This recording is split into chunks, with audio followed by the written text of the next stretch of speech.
morning, everybody. Good morning. Good morning. Looks like we've got a few people missing from our meeting.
from James Lee.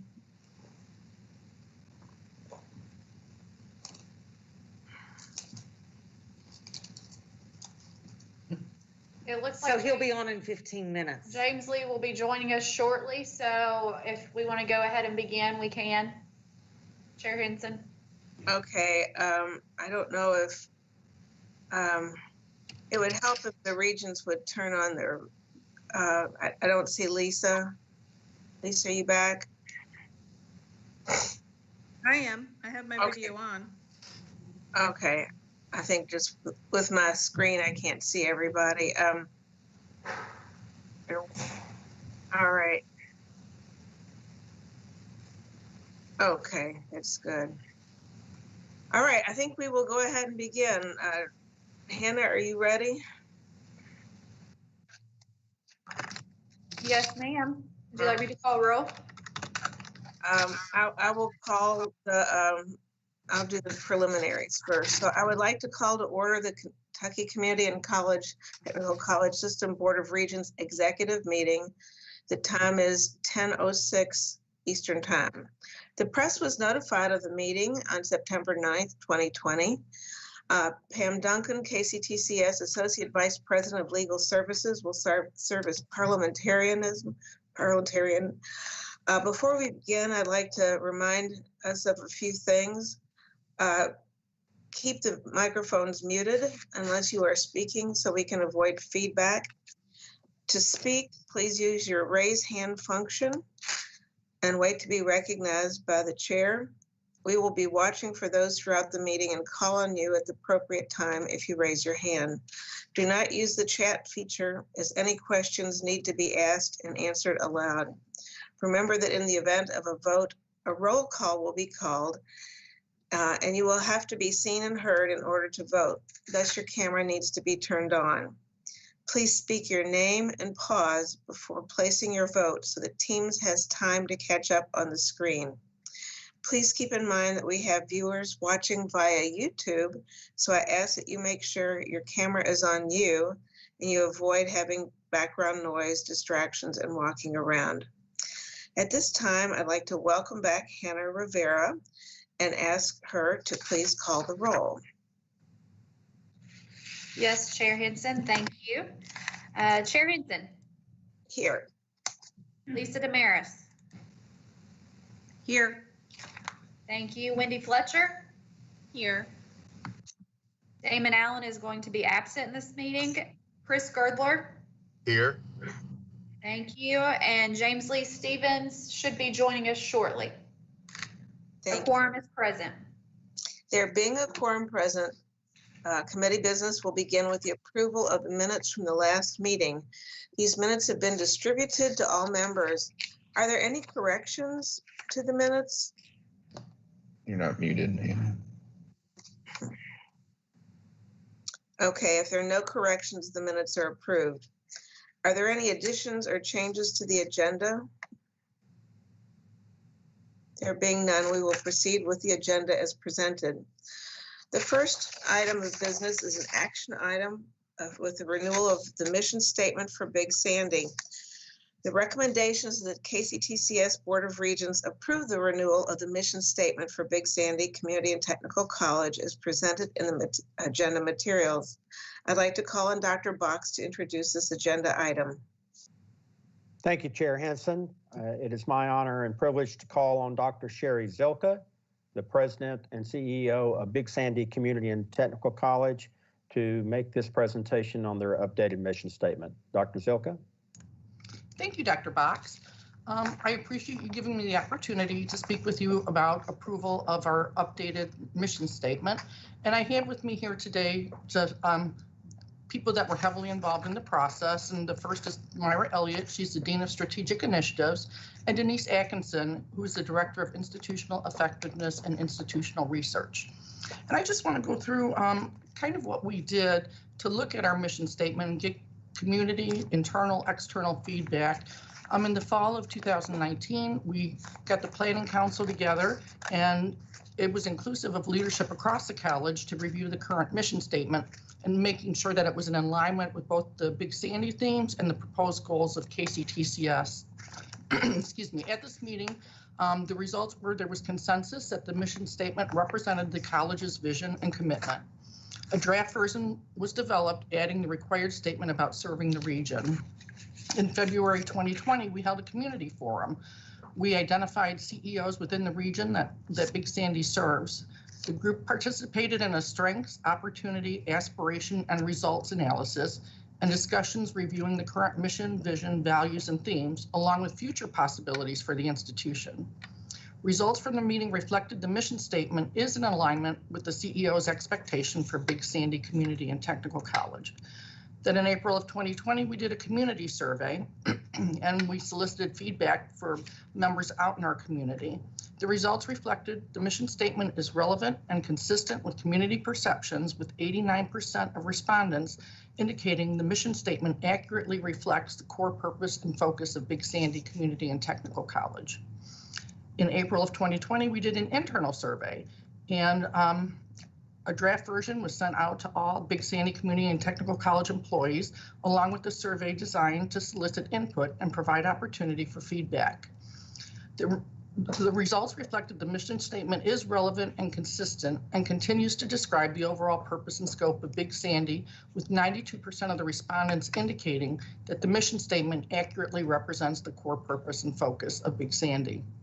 And what we did in the community survey and an internal survey, we asked people to use one word to describe Big Sandy Community and Technical College, and there was a lot of overlap between the one words from the internal and external audience, such as accessible, community, opportunity, and vital.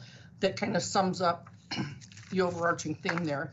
Then in May of 2020, we went to our board of directors for a review, and the final version of the revisited mission statement and the comprehensive 2016-2020 Big Sandy strategic plan and its individual components, the vision statement, the values, priorities, and planning themes were approved at the May 2020 Big Sandy Board of Directors meeting. So our mission statement reads as follows. Big Sandy Community and Technical College provides accessible, quality educational opportunities for student success, promotes economic growth, and enhances the quality of life of its constituents. Big Sandy Community and Technical College, a member of the Kentucky Community and Technical College System, is a public associate degree granting institution serving Eastern Kentucky. And so that is my presentation, and I would like to address any questions that you may have. Yeah, are there any questions or further discussion? Just like to commend you on such a thorough process. It was fun. It really was to interact with the community and internal people. I think having those one-word descriptors is pretty powerful.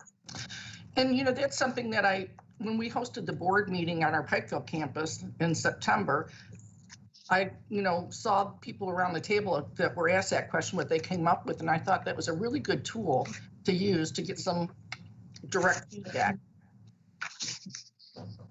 Okay, so I'd like to call for a motion and a second. The motion being that the executive committee recommend that the KCTCS Board of Regents approve the renewal of the mission statement for Big Sandy Community and Technical College, BSCTC, as presented in the board materials. I have a motion. So moved. Lisa, and I'll second. okay, Chris seconded the motion. I'd like to call for the vote. This is a roll call vote. Parliamentarian Pam Duncan. Good morning. I will be calling your name to vote, and as I call it, if you will unmute, leave your cameras on, and then pause a second to let your video and audio catch up, and then say your name as well as your vote. So I will begin with Chair Henson. My name is Gail Henson, and I vote yes. I will then go to Lisa Damaris. Lisa Damaris, I vote yes. And now Wendy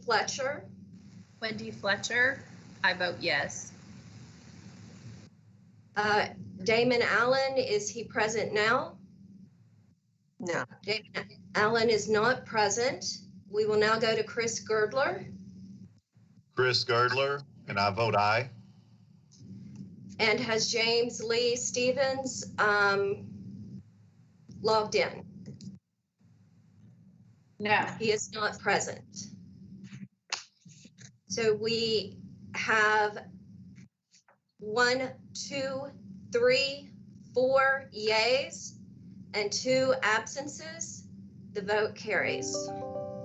Thank you. So the motion passes. On behalf of the executive committee, Regent Damaris will move this tomorrow. Okay. Thank you.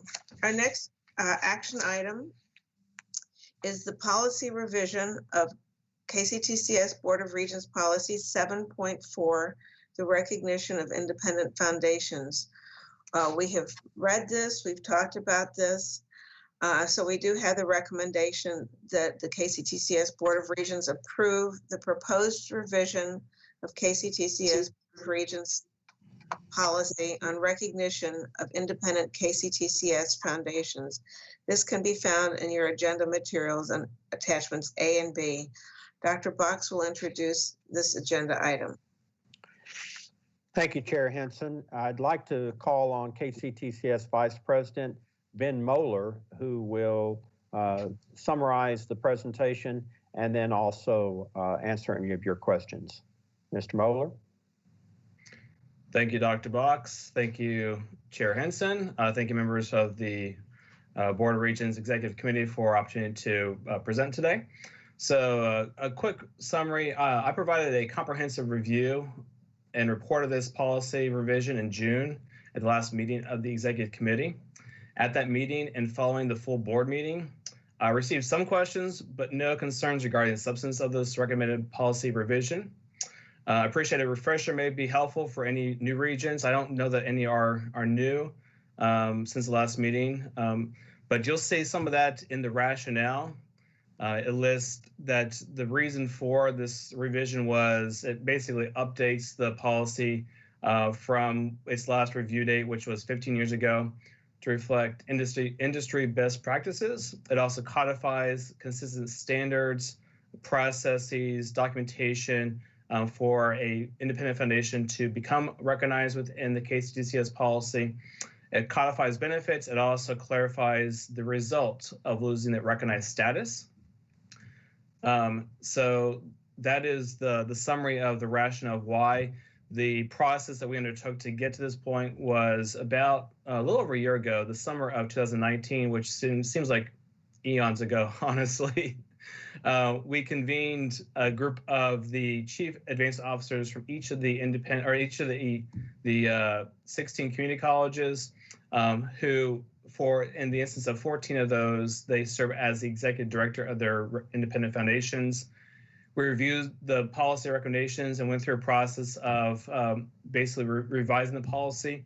Once they got to a good point, they submitted that policy to the president's external action team, which looked at that. And then finally, they recommended that to the full PLT, that they endorsed the revisions as they were stated. So that brought us to the current point where presented this revision recommendation at the last executive meeting and bring it to you today. So you've had about 3 months to review and reflect on this recommended policy revision. So I'd like to ask if there are any questions or concerns regarding the policy revision.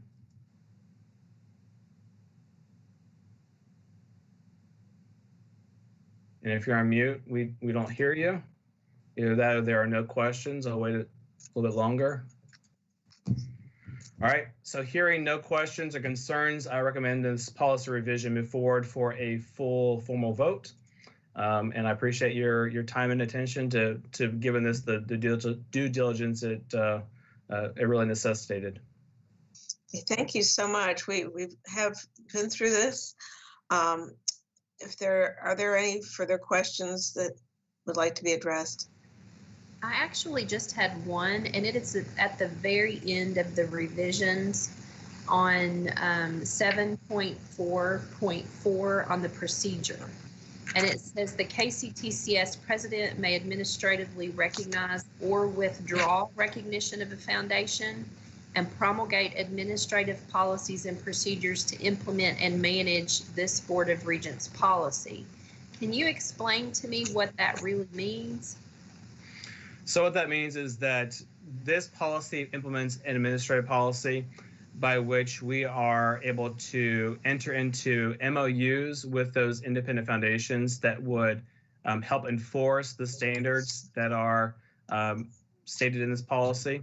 And if any of those foundations were to be outside of the stated agreed upon terms of their recognized status, that they would be able to have that status withdrawn.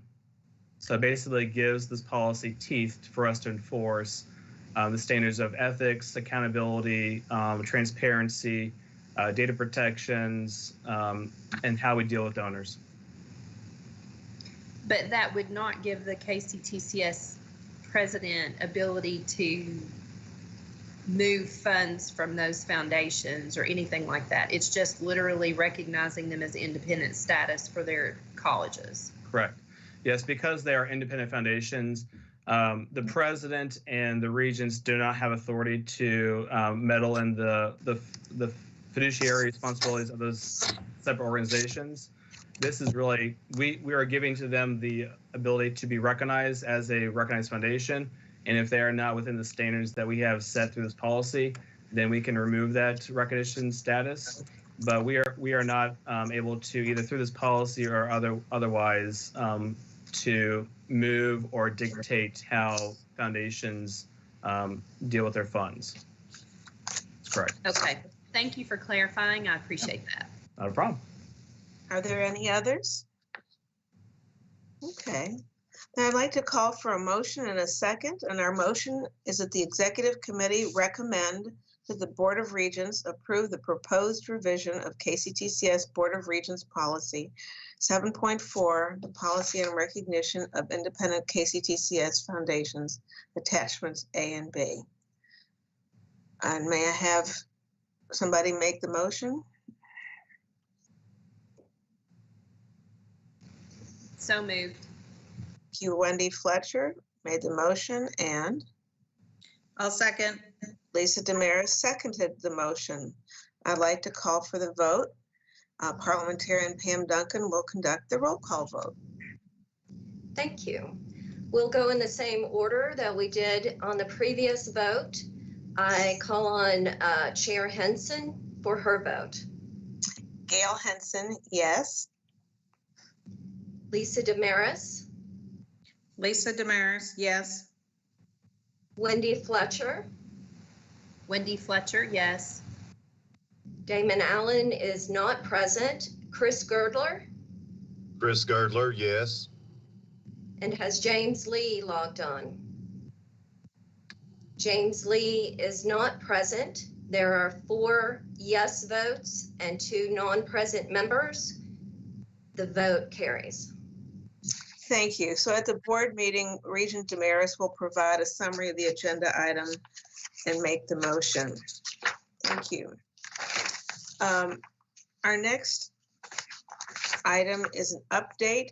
I would ask Dr. Box to introduce this agenda item, board policy review.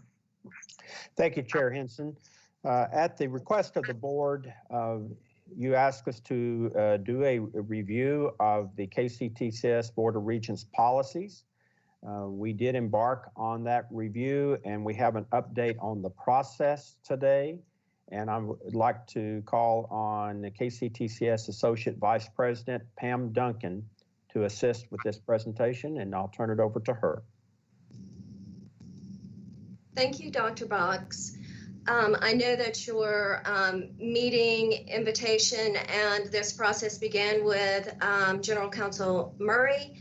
I am going to give you the update for him. And at this point, basically, where we are is that all of the policies, which are generally very much rooted in statutory authority for the board, have been divided in a process that the substance matter experts, such as the chancellor's area, administrative services, technology solutions, student services, and then advancement and the executive branch, so to speak, the administration, will determine operationally what they feel needs to be changed in the board policies. And in conjunction with the General Counsel's office, we will then go through all of the statutes that grant authority for those policies, and we will determine whether there have been any statutory updates, revisions, changes that will require a policy change. Once we've kind of married the operational part of it with our substance matter experts and the legal part of it, then we will draft those policies and we will bring them to the board for informational purposes. And just like Vice President Mueller's policy had gone to you for an information item for first reading, and then comments and revisions, etc., then all of those policies will come to you for revisions and then for a final reading. At that point, we will, in the legal office, in conjunction with whichever cabinet member is responsible for those policies, we will actually entertain any questions that the Regents have regarding those. And then we will incorporate those questions. We will answer them much like a public comment period for regulations or statutes. So that is our process, and I will take any questions at this point about that process. And I'll begin. I want to thank you for explaining that to us. This is one of our responsibilities as Regents, is just to make sure that the policies under which we operate are updated on a periodic basis. And I don't know, having just been through orientation with the new Regents, it's been a long time since I'd read all of these policies, and some of them, so I appreciate this establishment of a periodic and systematic review of the policies. And with that, we'll take other questions. If you would raise your hand, or just with the camera, you can be recognized. Anybody? Okay, Lisa? Yeah, and again, I echo the same comments. I appreciate the description, the detailed description of the process, because that's always leads to the best result. The one question I would have, in addition to reviewing all the policies up against any statutory changes, the other thing that I was kind of looking for these policies to be looked at is consistency of form and content. And what I mean by that is some of the policies, sort of at the end of them, say things like, this policy can be updated or changed at the discretion of the chair. And I know in a couple of policies that we've changed in the last couple of years, we've actually removed that statement and updated it to at the discretion of the board, sort of a more shared governance perspective on that. So I guess I would ask if that's going to be part of your review as well, is will there be kind of consistency in form so that, every policy states at the bottom a consistent method by which the policy can in fact be reviewed and updated in the future? Yes, absolutely. From my perspective, a board policy would require the entire board to vote on it. The chair, I think that perhaps the interpretation of that at the discretion of the chair should be appropriately that the chair could initiate action within the board to update the policy, but not that the chair could act unilaterally to update. So that would be my interpretation, even if that were not updated. But yes, I do agree that that should be updated and the consistency of process needs to be there. Thank you. I appreciate that. And I think even when we spoke about that specific wording, it was the general consensus of the board that we wanted any board member to have the ability to initiate a request for a review of a policy. So I think that the general feeling of the board is to not leave all of that responsibility in the chair's seat, but to allow any member to sort of raise their hand and say, I'd like to make sure that we have a review of this policy. Right, and I would once again agree with that in that the bylaws give you that authority as well. So even if the policy did not give the authority for it, the bylaws give you the authority to raise any issue with the chair and bring it forward, or to initiate an agenda item. Thank you. Thank you very much. And I apologize for moving around a lot, but I am literally fighting with my daughter's cat who wants to be a part of this meeting and is trying to get on my screen. So sorry, I'm going to put the cat away. We can take your pet to the meeting day. Okay, Wendy Fletcher, you have a question. So there was mention of making sure that the policies kind of stack up against current statute. What about regulation? Would the regulations automatically be incorporated as part if there are regs promulgated in statute? Okay. So basically, when you consider the law, you have a hierarchy that you follow. So if you had a board policy, then anything, if it's based on statute, then the statute, what gives the teeth to the statute would be the regulation.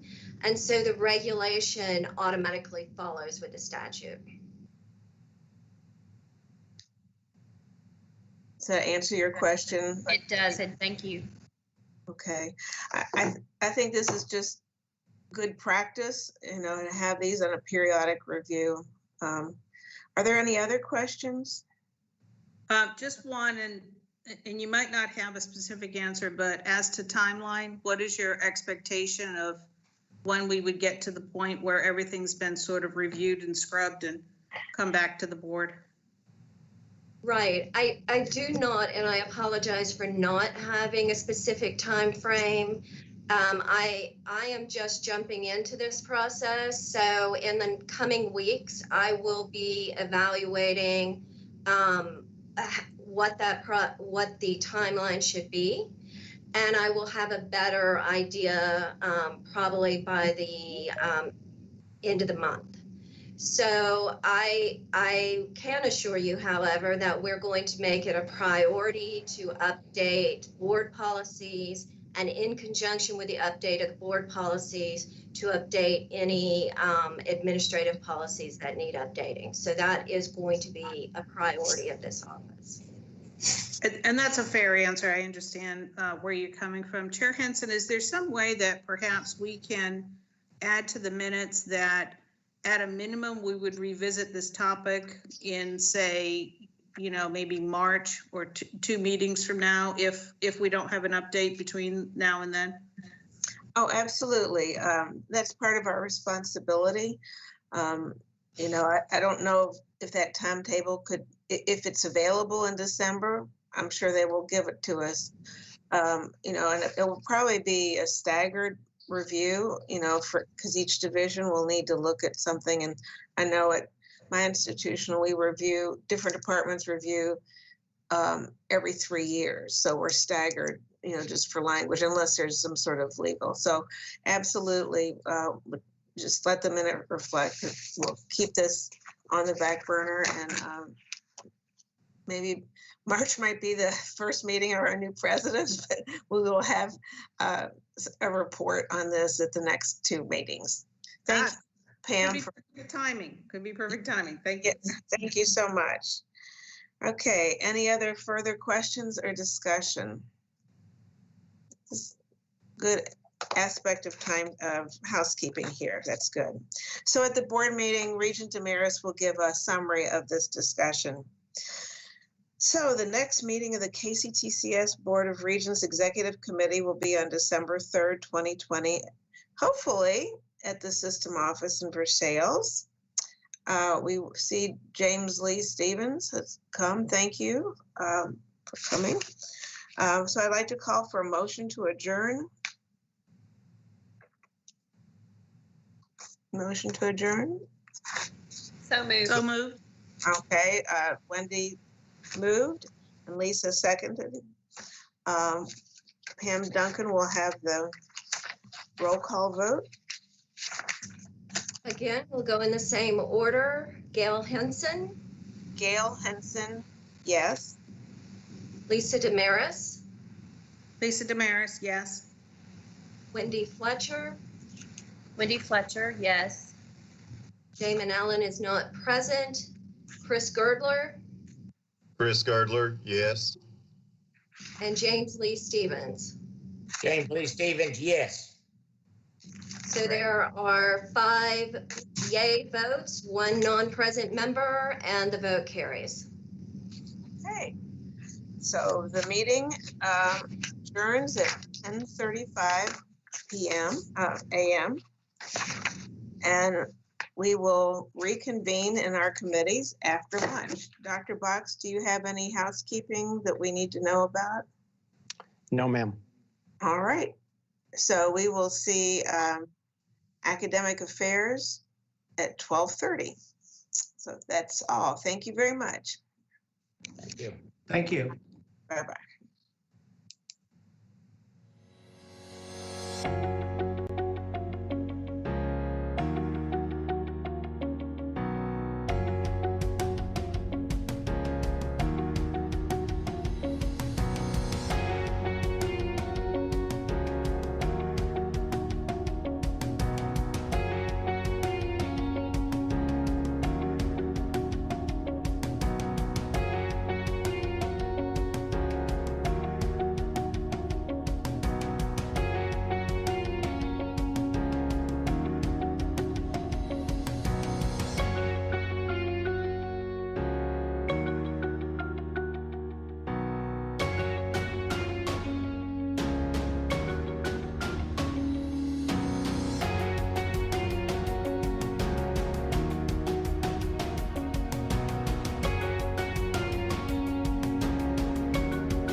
regardless of that, Dr. Williams.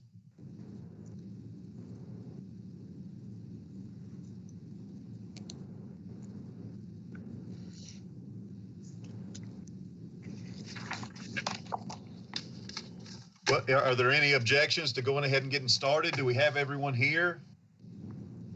Do we need to wait on anyone? I can't see on my end right now, actually. I believe we may be waiting on Lisa, but it looks like everyone else is. She's there. Lisa's there. Lisa's here, so I think we're ready to begin. Hannah, I can't see you, but I believe that was your voice. Sorry, I forget when I share my screen, I turn off my video, but it is me. Hey, Chris. Well, guys, it's great to see everyone. Thank you, let me say in advance, for your patience with me, as I will be chairing the first committee meeting during my tenure here with KCTCS. So again, thank you for your patience with me in advance of that. I would say, honestly, it is good to see everyone, but for some reason I cannot see everyone here. I hope everyone can see me and hear me okay. If for any reason that you cannot, please email, text, yell out at somebody, and we'll make sure to get that message across. But with that, it is I'm showing 12:32, and I would like to call to order the Kentucky Community and Technical College System Board of Regents Academic Affairs and Curriculum Committee meeting. And the press was notified of this meeting on September the 9th of 2020. Ms. Pam Duncan, who is Associate Vice President of Legal Services, will serve as parliamentarian. And before we begin the meeting, Ms. Duncan will also be reviewing some helpful reminders for our virtual meeting. With that, Pam, would you mind to please proceed with those? Thank you, Chair Girdler. It's good to see all of you, new regents, returning regents, and serving regents. So I will remind you that the virtual arena is a little bit different than being in person. There is a delay. So if you will make sure that before you speak, you unmute your microphones and wait just a moment and then begin speaking. Also, if you are not speaking, if you will please keep your microphone muted so that background noise does not prevent our public who is listening in on YouTube from hearing what is going on in the meeting. Also, the little hand feature on your Teams meeting, if you raise your hand, that is better than using the chat because the chair will need to recognize you to ask a question. So if you will, please use the hand feature. And also, if you will make sure when we take a roll call that you have your cameras on, you will be recognized for the vote. So it seems a little bit redundant, but I will call on you. Then when you unmute your microphone, if you will please say your name and then state the position that you're taking on the vote, yes or no, or abstain. That will help us to make sure that we have created the public record and complied with open meetings laws. At this time, I think that's all you need to know. But if you do have questions, raise your little hand there and the chair will recognize you. Thank you. Thank you, Pam, for those reminders and for the guidance.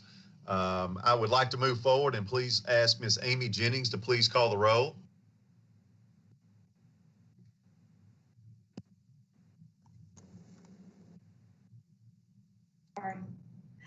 Chris Girdler, Here. Dr. Angela Foltz, Here. Miss Lisa Damaris, Here. Dr. Wendy Fletcher, Here. Mr. Barry Martin, Here. Miss Tammy Thompson, Here. Miss Meredith Walters, Here. and Dr. Gail Henson. Here. You have a quorum, Mr. Girdler. Thank you very much, Amy, for that. With there being a quorum present, committee business will begin with the approval of minutes from the last meeting.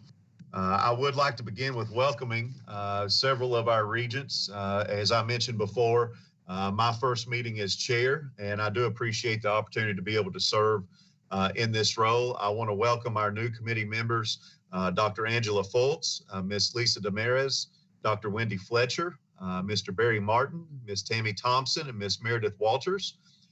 Barry is a new appointed member, but he's no stranger to the Board of Regents. He did serve a 6-year term from 2012 through 2018.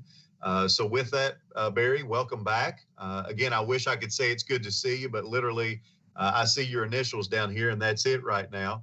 But Meredith is also our new student regent from Maysville Community and Technical College. She's pursuing a nursing degree. So Angela, Tammy, and Wendy have all served on the academic committee in the past. Lisa is on her first time serving as an academic committee member. But please feel free to ask any questions, be an active participant in the meetings. If at any time you have any questions, concerns, please let myself, staff, whatever the case may be, know. Please hit the little button there to raise your hand. If at any point in time during the day, if anyone needs a break, please don't hesitate to interrupt. Otherwise, I would like to just continue pushing through and make sure we knock a lot of these agenda items out as diligently as possible. But the minutes have been distributed to you all in the agenda materials, and I would like to ask if there are any corrections that need to be made.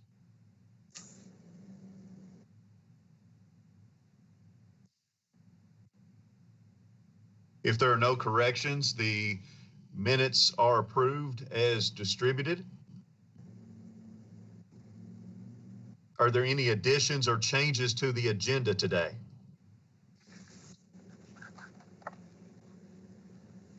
Seeing no additions or changes to the agenda, if it is okay with everyone, I would like to move forward into our first action item, and that's the ratification of a new credit certificate program. And I would like to call upon Dr. Chris Williams, our chancellor, to please provide some additional information about this recommendation, please. Thank you very much, Chair Girdler, and many thanks to the members of the committee for serving. From a historical perspective, in April of 1999, the Council on Post-Secondary Education, CPE, delegated authority to the KCTCS Board of Regents to approve all KCTCS degrees, diplomas, and certificates. This authority was reconfirmed in fall of 2000. The CPE board approves the degrees and other credentials for universities. Our KCTCS administrative policy allows the KCTCS president, upon my recommendation, to approve all certificates embedded within a college's existing program. You know, we have multiple, often stackable certificates or diplomas within a full Associate of Applied Science degree in particular. The approvals that the KCTCS president makes are then ratified by the Board of Regents through action through this Academic Affairs and Curriculum Committee. Some of the programs that you'll see, the certificates you'll see listed are a result of rolling over an existing curriculum and making some minor changes, and others are new certificates that are developed in response to workforce needs. The certificate listing is found on page 14 of your materials and includes 46 certificates. All of these certificates were requested by the colleges since the last board meeting in June. June and September certificate lists are always very large at this time of year because during the spring term, the colleges go through the processes to get certificates ready for approval. Those go through several curriculum cycles at the colleges and with faculty through the faculty approval process. So with that, Chair Girdler, I'd like to recommend a ratification of these new credit certificate programs. Thank you, Dr. Williams. Do we have any questions for Dr. Williams? Not seeing or hearing any. I would like to call for a motion and a second, and please let it be noted that the motion would be that the Academic Affairs and Curriculum Committee would be recommending that the board ratify the approval of the new certificate programs listed in the agenda materials as referenced by Dr. Williams. But we will entertain a motion in a second. This is Angela Fault. I so move. This is Tammy Thompson, a second. Thank you, Angela. Thank you, Tammy, for that. Please let the record show that Angela Fultz made the motion and Tammy Thompson seconded that motion. Are there any questions, further discussions? Not hearing any, I'd like to call for a roll call vote. Parliamentarian Pam Duncan, would you care to proceed with that, please?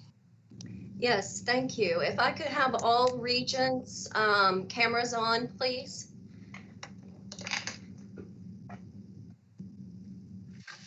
Okay, I am going to go down through the roll call. Okay, I see you, Meredith. I'm sorry. At first I didn't. There you are. I will begin with Chair Girdler. What is your vote? Chris Girdler, yes.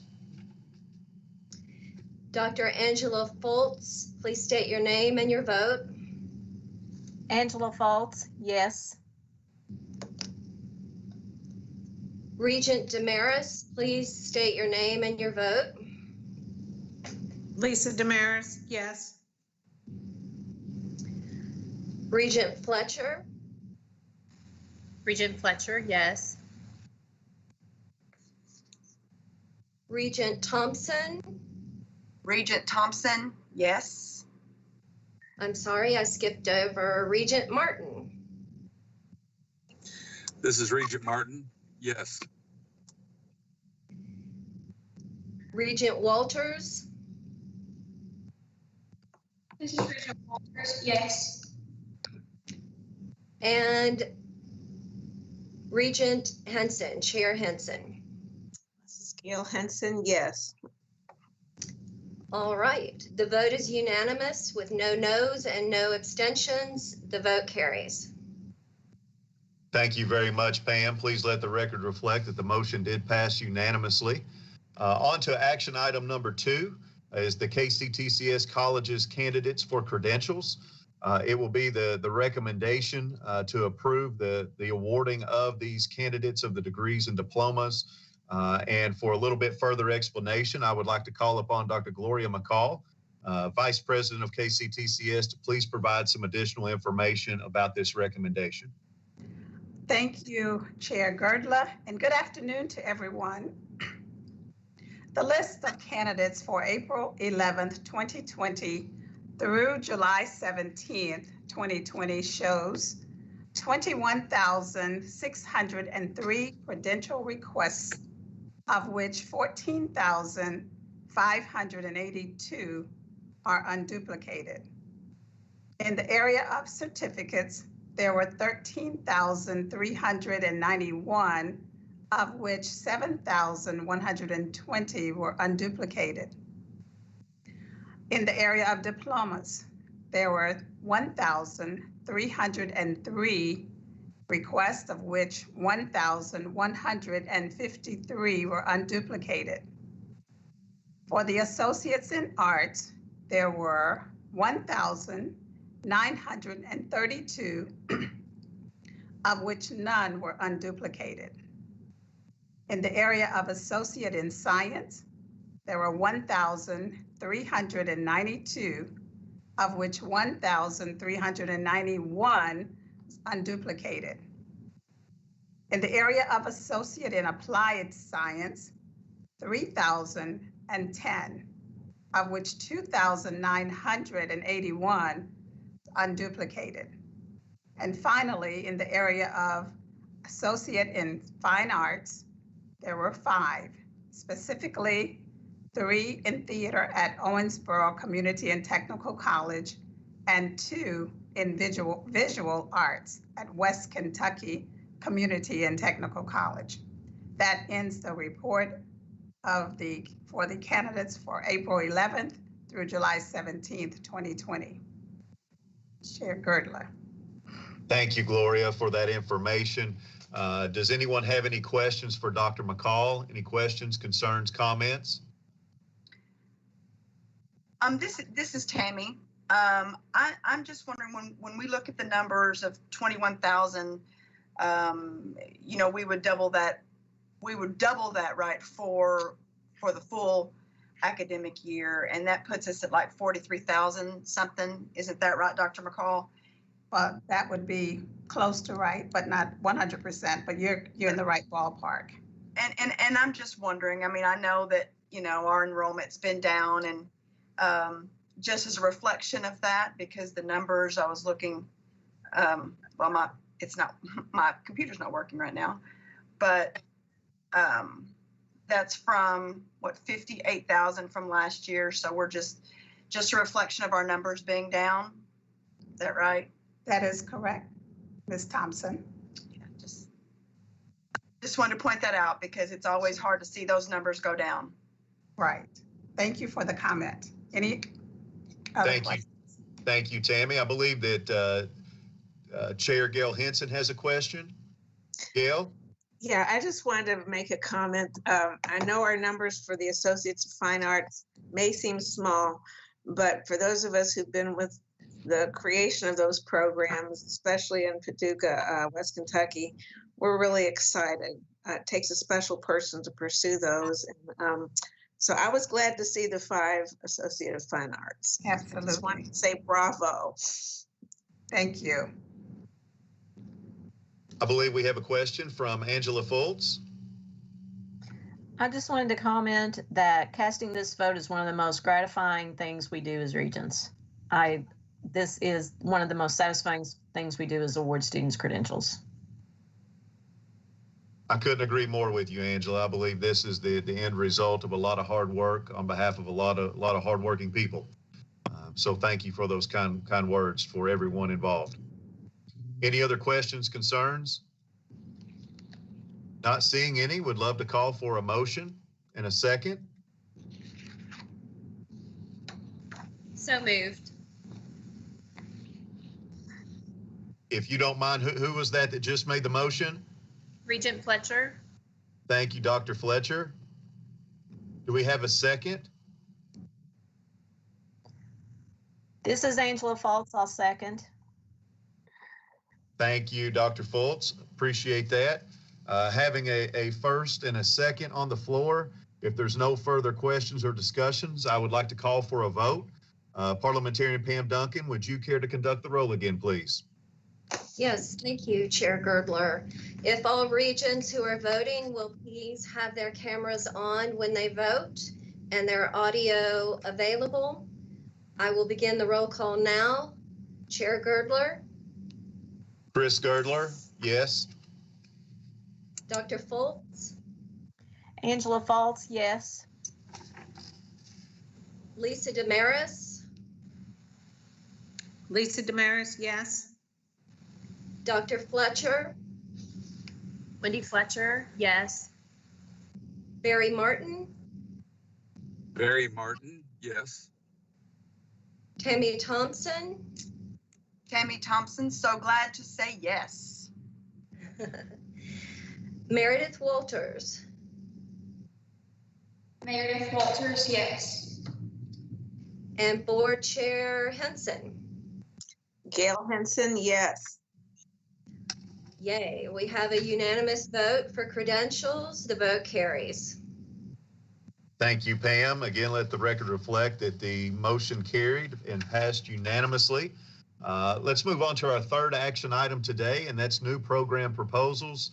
Dr. Williams, if you wouldn't mind, please present this particular item, and I believe you also will have some guests to introduce. I will. Thank you, Chair Girdler. We always have the exceptional pleasure of bringing forward new program proposals. You have already ratified certificates that are underneath new programs. Today, you'll be looking at diplomas, which can be offered on their own or as part of a full associate degree program.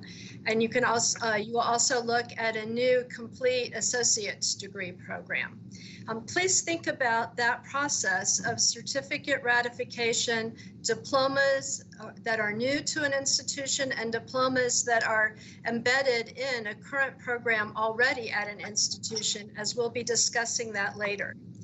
Our first program up for today is a diploma in medium and heavy truck technician for South Central Community and Technical College. And I'm excited to introduce to you today College President and CEO, Dr. Phil Neal, Provost, Dr. James McCaslin, and Dean of Advanced Manufacturing Technologies, Dr. Jean Basil. Dr. Neal, the floor is yours. Well, hello, everyone. Can you hear me okay?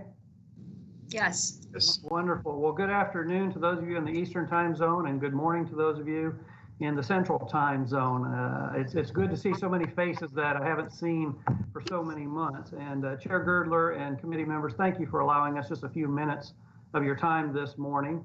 We're bringing before you a request to add the diploma or to be able to grant the diploma to students who are already seeking the Associate of Science, Applied Science degree within our diesel technology program.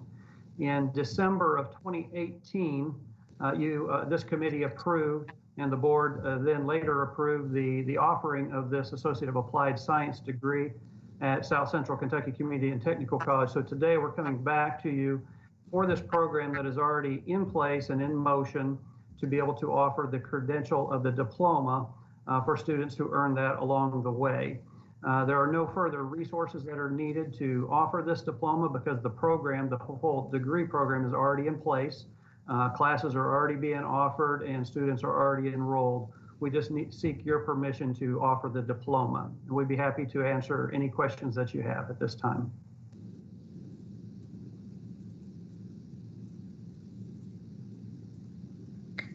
I have one question. Please. Can you just tell me what the difference is? I see that it's medium heavy truck technician. Is a diploma different from a certificate? I'm just trying to understand what the word means. Correct. In our applied science degree programs across the board, as students earn credits through completion of classes, there are several lines of demarcation along the way where they will earn what we call stackable certificates. So let's say there's 20 courses in an entire degree program. The first 5 courses may constitute a certificate. The second 5 may constitute an advanced certificate. And in the form of a diploma, essentially what diplomas are all of the technical courses and typically a math and science degree out of the general education. To go on and earn the full-blown associate's degree, or applied associate's degree in this case, they would have to take all the technical courses, the math and science, as well as about 3 or 4 other general education. So it's very close to the full-blown degree minus a few general education courses. Does that make sense? It does. Thank you.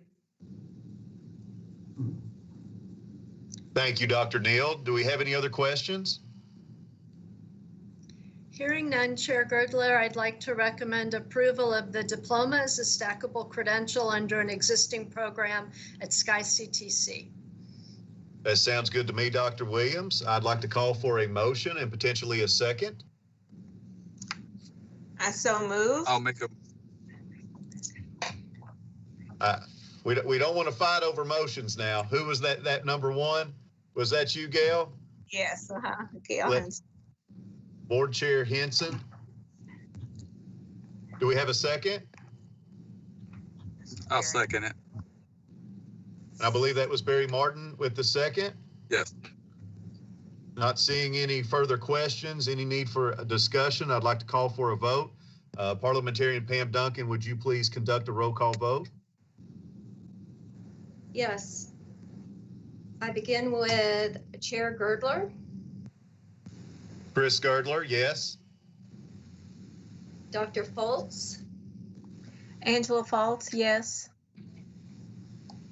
Ms. Lisa Damaris. Lisa Damaris, yes.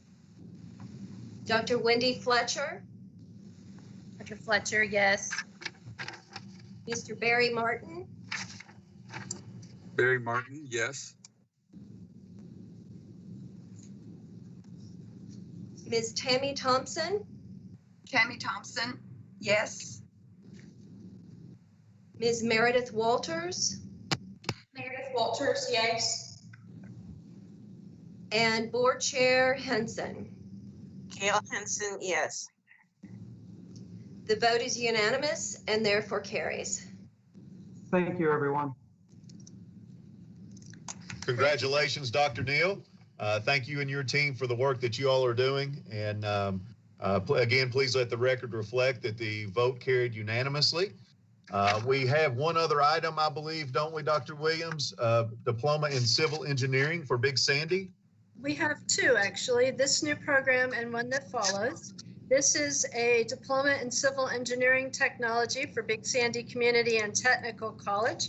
I'm pleased to introduce College President and CEO, Dr. Sherry Zilka, Provost Dr. Denise King, the Professor for the BSCTC, Civil Engineering Technology Program Coordinator, Mr. Jerry Howard, and the Coordinator of Curriculum and Pathways Development, Ms. Marcia McKenzie, to present their diploma.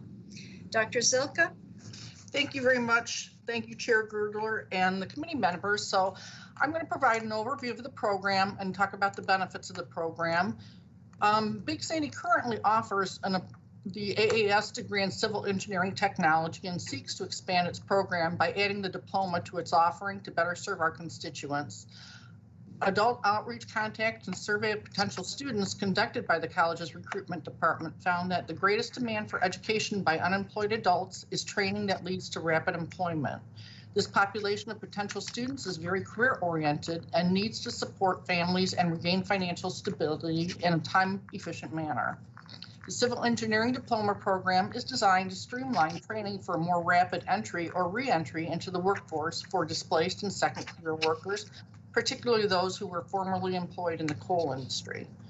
The diploma program will benefit this population by reducing the amount of time to completion for civil engineering training and will appeal to those with existing financial and family support obligations. Some of the benefits of the program include the program retains the core technical skills required to perform the most available jobs in the civil engineering fields in the Big Sandy region, such as surveying, mapping, design and construction management, and has received the support of area employers and the college's Civil Engineering Advisory Board. The college will benefit from the addition of the diploma through the growth of the civil engineering program and its subsequent tuition revenue, and the students will benefit from the program by having greater opportunities for workforce training and restructured pathways to employment. Courses in the diploma program are contained within the existing AAS degree, providing ease of transference should the student wish to prefer further post-secondary education. And at this point, I'm going to turn it over to Dr. King to talk about the program quality, student support services, costs, and funding. Thank you, Dr. Zilka, and thank you for having us at this meeting today, everyone. We're very excited about the Civil Engineering Diploma Program because it creates a streamlined path to employment and an opportunity to transfer into the full AAS degree if students should desire. Instructional topics include computer-aided design, drafting fundamentals, surveying principles, graphics, materials management, infrastructure analysis and design, and hydrology drainage. And the program adheres to all KCTCS academic standards for placement of students and for assessment. The quality of the program will be assessed through our instructional review process, and we utilize embedded assessments in each course to ensure ongoing program improvement. We also track our students after they've graduated through the Kentucky Technical Education Data System, and we use that information for ongoing quality monitoring and gathering of employer feedback. The program outcomes will be evaluated by the program coordinator, faculty, the division chair, and myself. We also use third-party data from the Community College Survey of Student Engagement to ensure that the students' voice is also heard about their perceptions of the quality of our program. The thing we're also excited about is that this comes at very little cost to the institution. We already have faculty in place to be able to deliver this program. We have equipment in place to deliver it. And when we have increased enrollment, we'll have additional tuition revenue to support hiring adjuncts as needed. And to give you a few more details about how significant this program is for our community is our Professor of Civil Engineering, Jerry Howard. Jerry? Thank you, Dr. King, and hello, everyone. Civil engineering technology is somewhat of a hidden profession. You know, most people don't realize how important it is, how it influences their daily lives, but these technicians have a hand in designing and constructing structures we live in, places we work, the roadways we travel, and the utilities utilized daily that enhance our quality of life. The flood control systems which create most of our beautiful lakes we enjoy, the hydrology and drainage system protects our properties and keeps us safe. Now, according to the U.S. Bureau of Labor Statistics, the demand is rising about as fast as average for all occupations. But the major reason for the growth is due to an aging infrastructure. The need to preserve, repair, upgrade, and enhance the country's infrastructure continues to increase. Bridges, roads, levees, airports, and dams, they all need to be rebuilt, maintained, and upgraded. Also, the need to preserve fresh drinkable water and new innovative waste treatment plants for our future. Now, currently, many civil engineering technicians are of the baby boomer generation. And a lot of those retire at a rapid rate. And that was the reason we initiated the AAS degree in engineering technology back a few years ago here at Big Sandy. The Kentucky Transportation contacted us, and they were having a lot of retirees, and they needed some trained entry-level technicians. And currently, provide scholarships for these students that are interested and apply. And whenever they get the scholarship, they get their tuition. They go to work for them right after. So it is a great scholarship. But besides the transportation cabinet, engineering firms and companies, and they have chimed in with the concern for our future. You know, according to the American Society of Civil Engineers, American infrastructure would earn a D+ right now as it stands. Now, according to CBS News Money Watch, the U.S. Congress and President Donald Trump agree the U.S. must spend at least $2 trillion to fix the aging infrastructure we have. With that said, there's going to be a substantial amount of work and a limited workforce of trained technicians. But here at Big Sandy Community Technical College, our advisory board encouraged the diploma program as a quicker alternative for students to obtain training and skills needed to fill the voids when the demand increases. Now, the main ideology is to be proactive with this degree in place as opposed to being reactive. The diploma program was created according to the needs of industry. Therefore, our advisory board, and we got a great advisory board. We definitely listen to them, and they lead our curriculum. But our president and owner of Bow Cook Engineering, Dewey Bow Cook, sits on our board, as well as Ralph Steele of Mountain Enterprise. He's supervisor of their asphalt and road construction. Gary Ousley, he's the president and owner of Alchemy Engineering. Garrett Henry of Boxvana, he's a manager and designer. Charles of Civil Design Incorporated, he's a civil designer and surveyor and supervisor. And Heath Thompson of EN Engineering, is a civil designer and drafter there. With more, but these are on our board, they fully support this endeavor. Now, the benefits for graduates include job opportunities with a limitless ceiling. According to the U.S. Bureau of Labor Statistics, these jobs give around a median pay of $53,410 per year, equivalent to $25.68 per hour. Now, local wage for an entry-level technician is roughly between $15 to $18 an hour with benefits. Really good numbers here is Big Sandy Community Technical College's civil engineering program. We have about 100% job placement rate for graduates that earn their AAS. This is a great indicator for the need of a fast-track program in the future. So in my opinion, supported by industry, there's without a doubt, there's a need for this diploma. You know, it has to support our graduates and their families as well. It provides us a bright future for the luxuries that sometimes we enjoy and sometimes that we might take for granted. So with all that said, I'm going to turn it back over to our president, Dr. Sherry Zilka.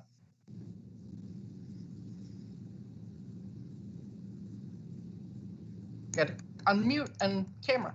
This program supports Big Sandy's mission to provide accessible quality education opportunities for its constituents and enhance economic growth in our area. Providing a means to stable employment and access to good paying jobs is a priority for Big Sandy, and this program will be another tool with which the college can assist its population to gain economic security. So that ends this presentation, and thank you for your consideration in approving this diploma in civil engineering. Thank you, Dr. Zilka, and many thanks to all of the presenters from Big Sandy and to what's clearly a very active advisory board of employers. Chair Girdler, if there are no questions, then I would like to recommend that the Board of Regents approve this diploma in civil engineering technology for Big Sandy. This is Tammy. I just have a couple comments and a question. Something that I read in the materials that I think is also really important is that it said that this is the only one in Kentucky that is offering this diploma. Is that right? Dr. Zilka or Dr. King? Yes, yes, ma'am, that is correct. That is correct. I think that's a wonderful thing. I think that really speaks to the need of this fast-track diploma. And I appreciate all of the information that you shared with the very active advisory board and all of the information, particularly, you know, from the federal level, talking about all of the infrastructure that's going to need to be updated. And then in your materials, you said that there are local companies that are going to hire the graduates. I'm just wondering why you did not include like letters of support in your documentation. I really like to read those letters of support from local companies. I think it's important for the board to see those letters. And I was just wondering why that decided not to include those.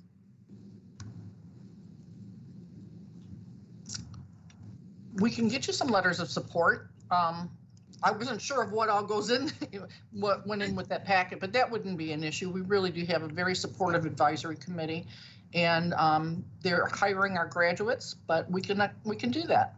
Well, I mean, I thought that for sure that you would have those. I did not doubt that at all, particularly with, you know, everything that you said. I just like to have those in the board materials just so that I can see them and read them. I would say that this program, you know, was approved as a full program, and I believe at that time there were other documentation of employers. This is a sub-degree of an existing program, and Big Sandy is the first to offer this diploma and program, so it's an exciting time for them. Right. Yes, that's why I said I think that's so great that it's the only one. I really appreciate that and really think this is a great thing. Thank you. Thank you, Tammy. I believe I see a question from Regent Lisa Damaris. Lisa? Yeah, one of the questions I have is that typically when people go into civil engineering, they get a bachelor's degree, and then there are certain licensures that they need to have in order to practice in that field. My question is, since this is a diploma, what realistic positions are people filling with this diploma? This is Jerry Howard. I'm sorry. No, I was going to say you could answer that question. So good. This degree, they would actually be technicians. They wouldn't be licensed civil engineers. They would be working underneath the civil engineer themselves. But they would be doing a lot of the overseeing out in the field. They will be doing the drafting and the designing of different things that's being made and constructed, and they'll be really like a manager, a construction manager out on the job. Too, they will actually get in and do a lot of surveying. Okay, that makes sense to me. So there's there's a limited set of responsibilities a person can do with this particular diploma. Of course, we would hope that person would go on to want to receive an advanced degree and the proper certifications to be a licensed civil engineer, but just trying to understand what the diploma gets the person. So thank you. Thank you, Lisa. Are there any other questions, comments, concerns? Dr. Williams, do you have anything else you would like to add, ma'am? Just again, want to thank the board for their diligence and the good questions. With that, I would like to call for a motion and a second, as Dr. Williams recommended to approve this diploma in civil engineering technology for Big Sandy. Do we have a motion on the table? This is Tammy Thompson. I make the motion. Thank you, Tammy. Do we have a second? It's Regent Fletcher. I'll make the second. Thank you, Dr. Fletcher. Seeing no further questions or discussions, I'd like to call for the vote. Parliamentarian Pam Duncan, would you please conduct a roll call vote? Thank you. Yes. Chair Chris Girdler. Chris Girdler, yes. Dr. Angela Foltz. Angela Foltz, yes. Ms. Lisa Damaris. Lisa Damaris, yes. Dr. Wendy Fletcher. Wendy Fletcher, yes. Mr. Barry Martin. Barry Martin, yes. Ms. Tammy Thompson. Tammy Thompson, yes. Ms. Meredith Walters. Meredith Walters, yes. And Board Chair Gail Henson. Gail Henson, yes. The vote is unanimous and therefore carries. Thank you, Pam. Moving forward, we have one more item here with Dr. Williams overseeing an associate in applied science from the Bluegrass Community and Technical College. Dr. Williams, would you care to move forward? Thank you so much. I'm very excited today to bring to you a brand new Associate of Applied Science program in orthotics and prosthetics for Bluegrass Community and Technical College. College President and CEO, Dr. Kofi Akapo, Provost, Dr. Greg Feeney, Associate Vice President of Academics and Workforce Development, Dr. Karen Mayo, and Assistant Dean of Skilled Trades, Ms. Laura Lynch, are here to provide the presentation. Dr. Akapo? Thank you, Chancellor. Thank you very much, Chairman, and thank you, committee members. The proposal before you today represents the best of what we do. This came directly from industry. We currently support them through workforce, but they were clear from the beginning they wanted a full program. And through our research, we identified the need. My colleagues and I are here ready to answer any question you may have, but first we'll turn it over to Assistant Dean Lynch to give you a brief overview of the program. Hello, everyone. I'm Laura Lynch, the Assistant Dean of Skilled Trades at Bluegrass Community and Technical College. This program proposal is a result of a request that was made by Kenny Orthopedics, a local orthotics and prosthetic provider here in the Lexington area, but they have 14 offices across the state. They requested that the Skilled Trades Dean and the Allied Health Dean meet with them because they had such a need for helpers to help their prosthetists and technicians. This is a unique career field, and many people aren't aware it even exists, and therefore they were having very few applicants for their openings. To meet their immediate need, I suggested and designed a workforce project that included a 40-hour classroom training, as well as a 320-hour paid live work internship at the Kentucky Career Center, where they worked inside a central fabrication lab. This resulted in the employment of the 10 individuals chosen for the project. And following the project, I began to research this rapidly changing industry that began with saddle makers and is now moving towards additive and advanced manufacturing. We attended the Kentucky Orthotic and Prosthetic Association's annual state meeting, where we spoke with the membership and conducted a needs surveys. The assessment in the Department of Labor data referred to in your proposal points out that there's over a 13% growth in this occupation, as well as the American Board Certification Survey found that 42.7% of the technicians are over 50 years old. This encouraged us to write and receive a Mentor Links grant through the National Science Foundation. We are using this grant to visit 3 of the 6 accredited programs across the country. We have visited Joliet Junior College and Spokane Falls Community College, where we learned their best practices, interviewed their students and faculty, and learned about lab space creation. We will seek accreditation from the National Commission on Orthotics and Prosthetics Education, which is a commission of KHAP, or the Commission on Accreditation in Allied Health and Education Programs. We plan to seek new program trains funding as well as Perkins funding. We are fortunate in that our industry partners have been meeting with us and expressing a willingness to support us financially as well as with clinical sites. Historically, it's been our experience that when we meet workforce needs, funds and materials are provided as they are supported by our community. The program will be located at our BCTC Leestown campus, and it will be adjacent to our CAD and construction programs. They will be sharing the CAD computer laboratory for their extensive digital training throughout the program. This campus is located in Lexington, which will put them in line with Shriners Hospital, the VA hospital, and several O&P providers that are located here in the area. Under the strong leadership of Dr. Capo, our college enrollment, despite the current pandemic, has increased 1.2%. And also in light of the pandemic, we will have several people out of work and in need of the opportunity to train for high-wage, high-demand jobs with the potential of growth. Because I agree a picture is worth 1,000 words, I encourage you to view our film that we produced about the Orthotic and Prosthetic Workforce Project on the BCTC Workforce webpage. I appreciate your consideration, and I'm happy to answer any questions you may have at this time.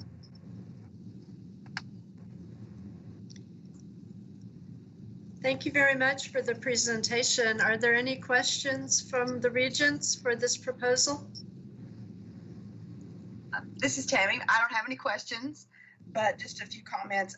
Again, there's no program like this in Kentucky. I think that is exceptional that you all are bringing this to Kentucky.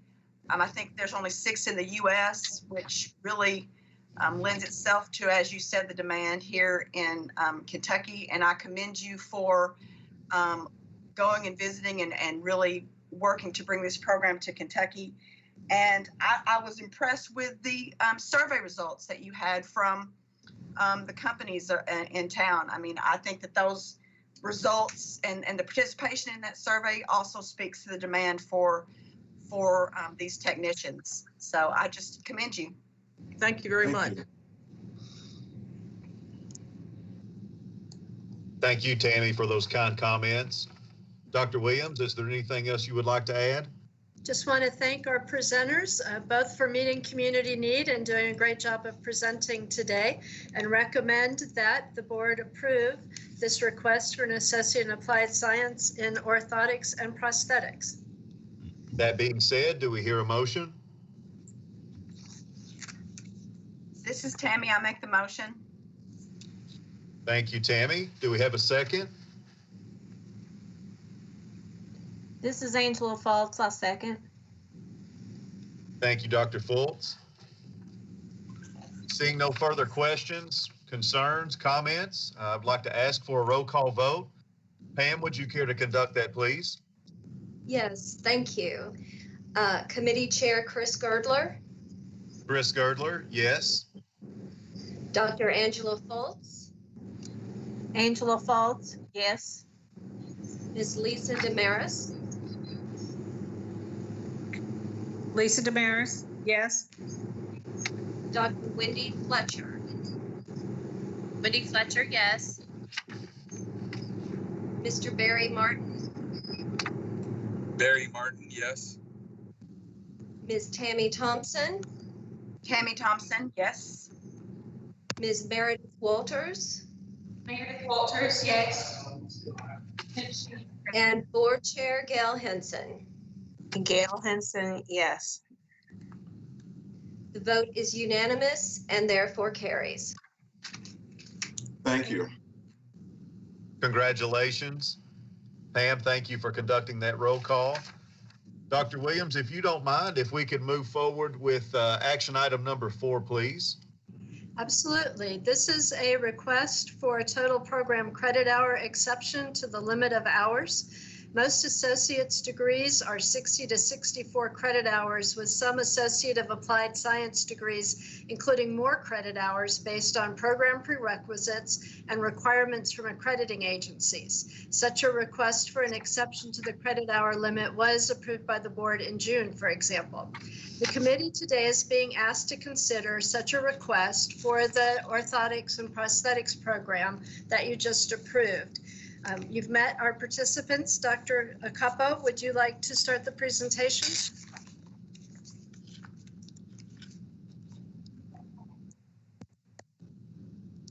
Dr. Acappo?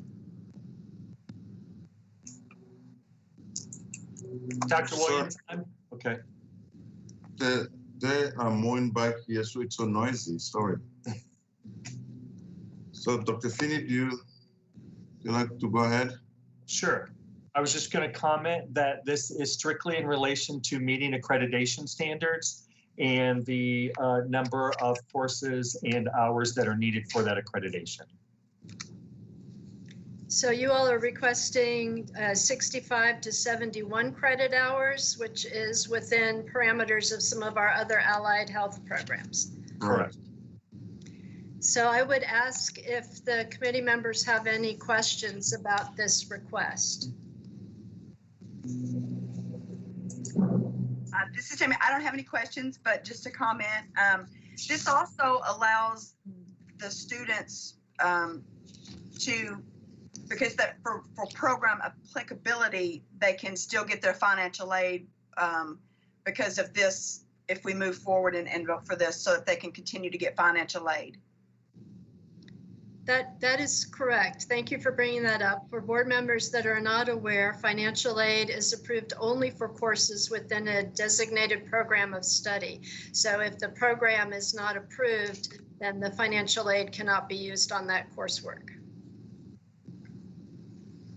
And any other questions from our committee members? Hearing none, Chair Girdler, I recommend that you approve this exception request for BCTC's new program. With Dr. Williams' recommendation and that presentation, I would like to entertain the board for a motion in a second. I so move. Gail Henson. Thank you, Chair Henson. Do we have a second?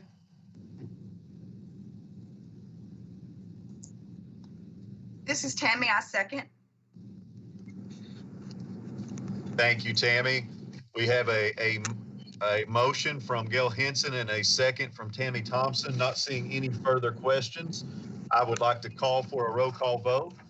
Parliamentarian Ms. Pam, would you care to move forward with that, please? Thank you. I certainly will. Chair Chris Girdler. Chris Girdler, yes. Dr. Angela Foltz. Angela Foltz, yes.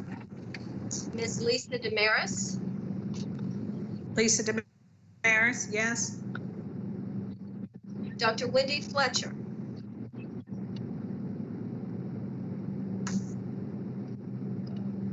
Is Dr. Fletcher present?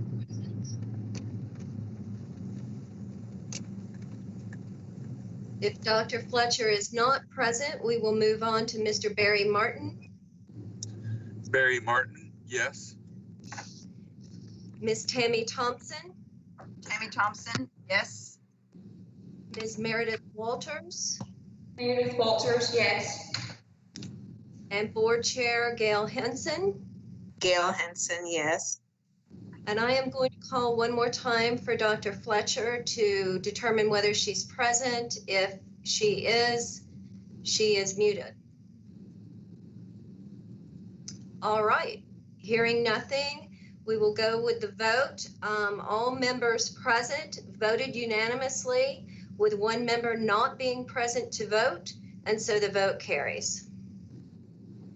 Thank you, Pam, for that roll call. Please let the record reflect. Would like to move forward, Dr. Williams. I believe you may have a presentation for us regarding some policy revisions in the Board of Regent policy. I do. Thank you, Chair Girdler. And Hannah, would you mind to bring up the PowerPoint presentation, please? I want to take just a moment and thank the committee for approving the 3 programs and the exception to the hours. They'll be very valuable additions to the college's inventory and serving their local employers. Today, I'm bringing you an information item on a change to Board Policy 4.11, the Program on Policy Approval. This first slide, the requested change, has an associate's degree on the side, and then it's just a very simplistic view of the way that we stack credentials. So a college could choose to offer just the certificates if that was what was needed at the institution. And if that's all that they're going to offer, they would come to you with that certificate of proposal with the same kinds of information that they bring to you for a full proposal. Dr. Williams, I apologize for interrupting you, but I see that we have a request for a personal break at this moment. And I'm wondering if Chair Girdler could address that. Thank you. And again, I apologize. I'm not sure who's speaking right now. Again, I'm having some computer problems on my end. I didn't notice that anyone had requested that. I have no issue with that whatsoever. Dr. Williams, if it's okay with you, let's go ahead and take a break. Would that be okay, Dr. Williams, on your end? Yes, absolutely. Perfect timing. Okay. And was that Pam that was speaking? This is Pam right now. Dr. Foltz has requested to have a break.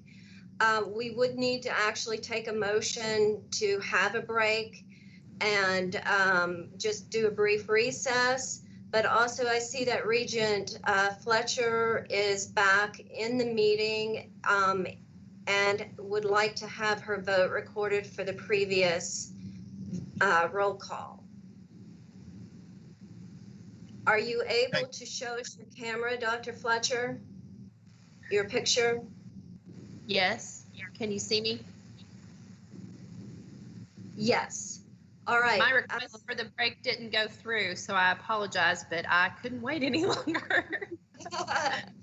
Okay, so I guess at this point, what we would need to do is to amend the previous vote to reflect that Regent Fletcher's vote is, and I will call for it now.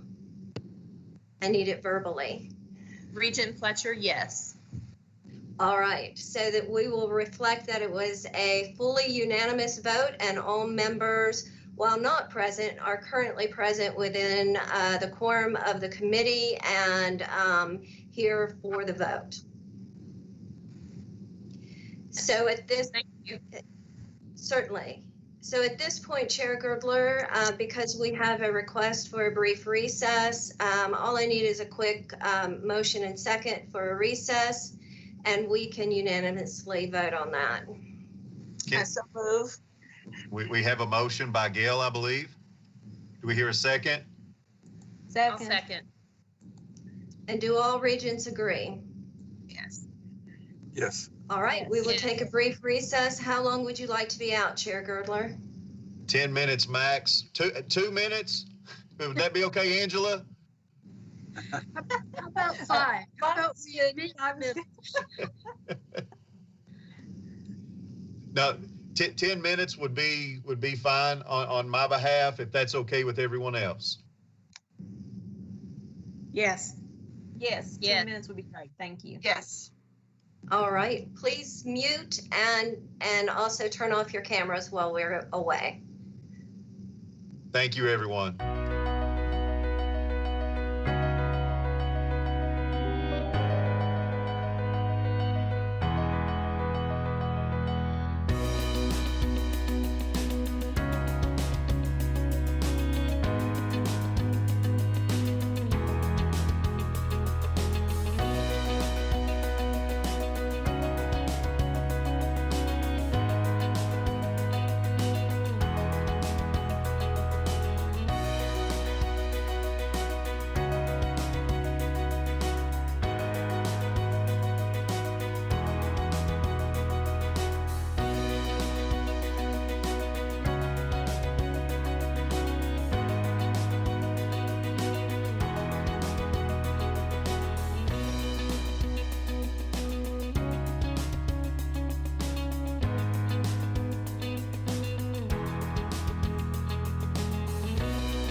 If everyone, as you return, if you will turn on your cameras and so that we can check, what we will do is a quick consent to re-adjourn, and then Amy, for purposes of reconfirming the quorum, can take roll again.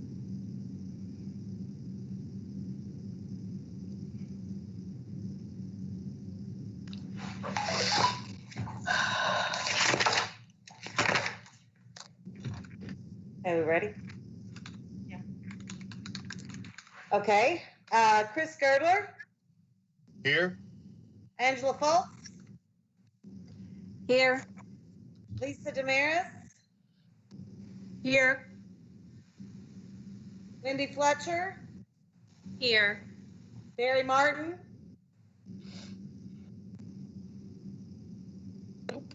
Barry Martin. Okay. Tammy Thompson, Here. Meredith Walters, I'm here. Gail Henson. Here. Okay, we have everyone but Barry. So I think we can proceed. We got a quorum. Thank you, Amy, for taking roll. If everyone's okay with it, I would like to move forward and proceed as well and allow Barry to join us when he's able to come back on board. With that, Dr. Williams, would you care to continue with your presentation?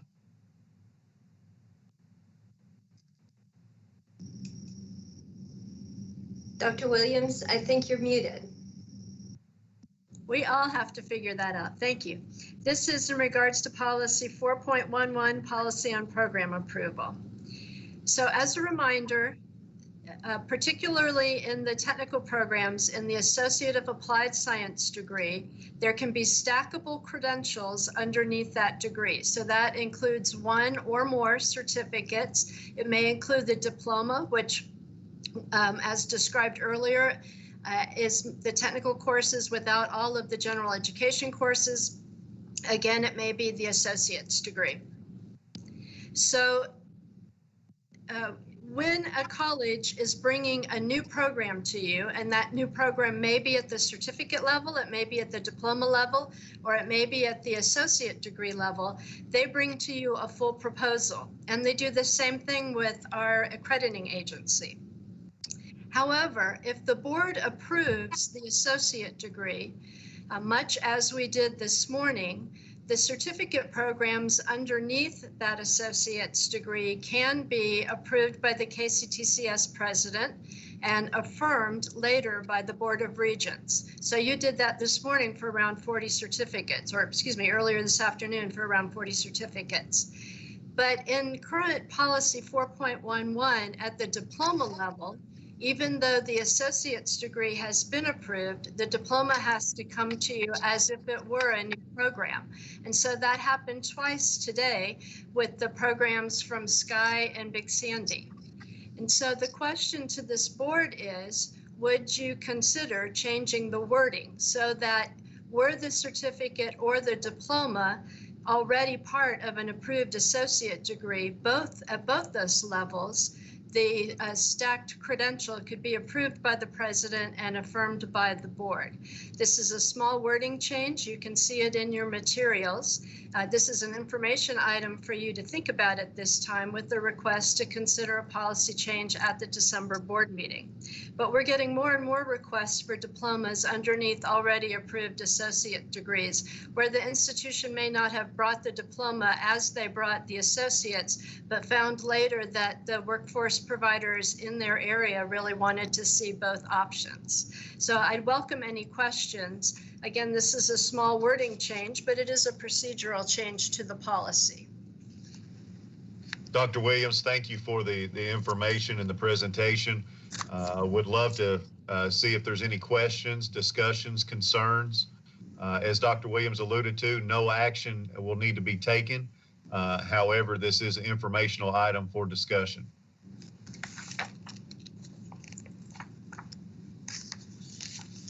Thank you, Chair Girdler. Does anyone have any questions? I don't have any questions. I think this is a good thing. I think that this would provide the agility that KCTCS is known for. If the program has already gone through extensive review and vetting, this is, I think, a good way to respond, and I would support this entirely. Dr. Fletcher, I'm not sure if I'm seeing your hand raised there or not, given my computer issues today. But if you do have a question, please move forward. You are seeing my hand up. My only comment is that one of the things I've really enjoyed about being on academic committee for the last couple of years is that it helps me to kind of stay in tune, and this is just a personal preference, but I kind of like knowing what's going on in the workforce around the state, and having the programs to come forward and present the diploma programs gives me a better feeling of what's going on, for example, out west in Madisonville or in Paducah.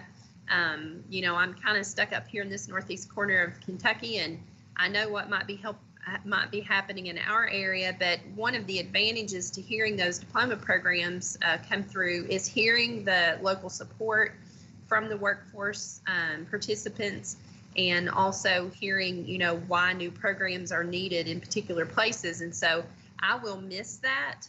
As long as we could be assured of some sort of update on a regular basis as to what's happening, I think I would be okay with the change, but I will miss that information. I appreciate that comment, Regent Fletcher, because you saw that in action today, as Sky sort of spoke briefly about the addition of the diploma in their area, and then Big Sandy provided some different information about how their diploma would affect their region. So certainly I can understand that both sides, you know, that there are benefits to both.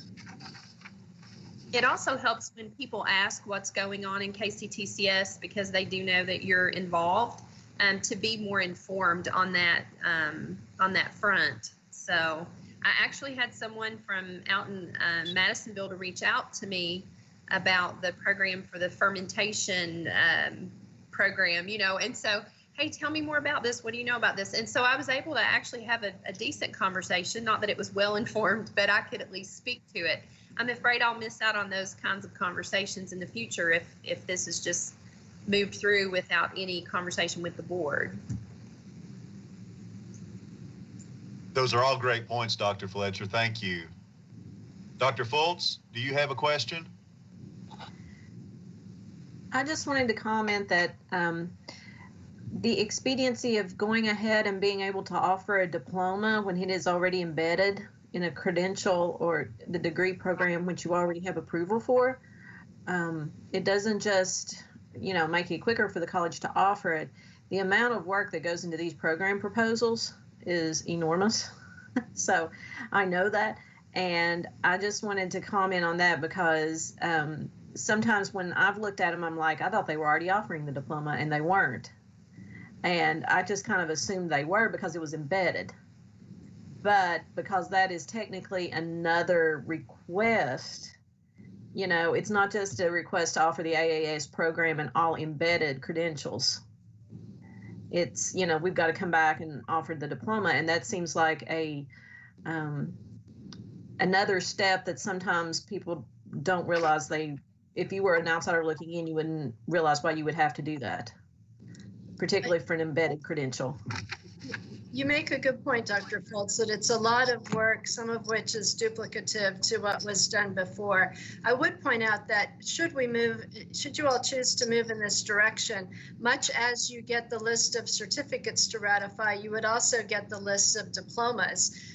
You know, if there's a educational advantage to understanding a little bit more about them, perhaps we could add a couple of lines of more information around them or something. You know, staff in my office are probably shaking their heads right now, but perhaps we could, you know, provide a little bit of extra information as you looked at those items to ratify as an opportunity to try to meet both needs. So that's the end of that report, Chair Girdler, unless there's more information that you need. I do not need any. Does anyone else have any comments, concerns, questions? Not seeing any. Dr. Williams, would you care to proceed with your program suspensions report? Thank you very much. And Hannah, I'm going to need the PowerPoint back, please. So a suspended program is defined by the Kentucky Council on Post-Secondary Education as an academic program that no longer accepts new students as of a specified date, but does allow current or previously accepted programs to close out their student population. So we never stop a program, certificate, diploma, or degree, when the student is still in process. We have to have a teach-out plan, and so we give up to 5 years to put a program on suspension. And during those 5 years, we would teach out any students in the program. However, during that 5 years, the colleges can also reinstate the program if it's needed to do that. So the reason that it's important that we show you these credentials that are suspended is because you as Board of Regents members need to know that while you're approving programs, we're also really paying attention to that inventory to make sure that we are closing programs as they're no longer needed, as students no longer enroll. Sometimes we change them.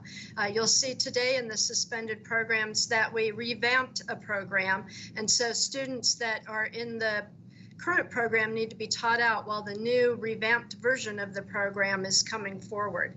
So today we're reporting the suspension of 6 AAS degrees, 11 track sub-degrees. For example, in business programs, you might have a marketing track, a HR track, an administration track. So we're closing some tracks of programs, but not the program itself.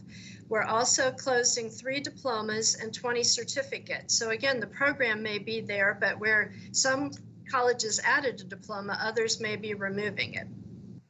So Hannah, if you don't mind, just scroll to the next screen.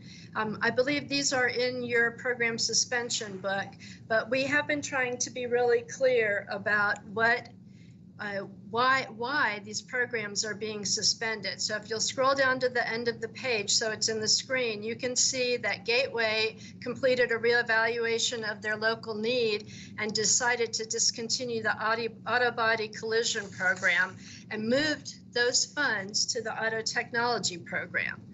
They also suspended their education program. That's something that many of the colleges are looking at. And that's because the education AAS, which is a technical degree, leads directly to a paraeducator, which is an individual who can be in the classroom, but not the teacher of record. And so if one wants to be a teacher, it's better to be in a direct transfer general education Associate of Science or Associate of Arts and move that 2-year degree to the university to get your bachelor's to be a teacher. And so Gateway found that the AAS was no longer that valuable. If you'd go ahead and scroll down, please, Hannah. Hazard also closed a number of certificates and diplomas. The rationale is at the bottom of the slide as you keep going to the bottom of Hazard. And that rationale is that they suspended selected credentials within several programs because they had low enrollment. And so again, students were not finding them as very useful in the community. They also had problem with an instructor for one of the certificate programs. So sometimes that's the dilemma, is you cannot pay enough or find the right person to bring in to teach. Hopkinsville, this is where we were discussing a transition. They're closing their agricultural studies program and opening an agriculture program, which has a different SIP code and aligns differently with Department of Labor standards. If you continue, please, Hannah. Madisonville has suspended their energy management program due to low enrollment and difficulty again in finding an instructor, but they are looking at what are alternatives for that program if it's needed in their area. And then we have a overarching technical degree called the General Occupational Technical Studies degree.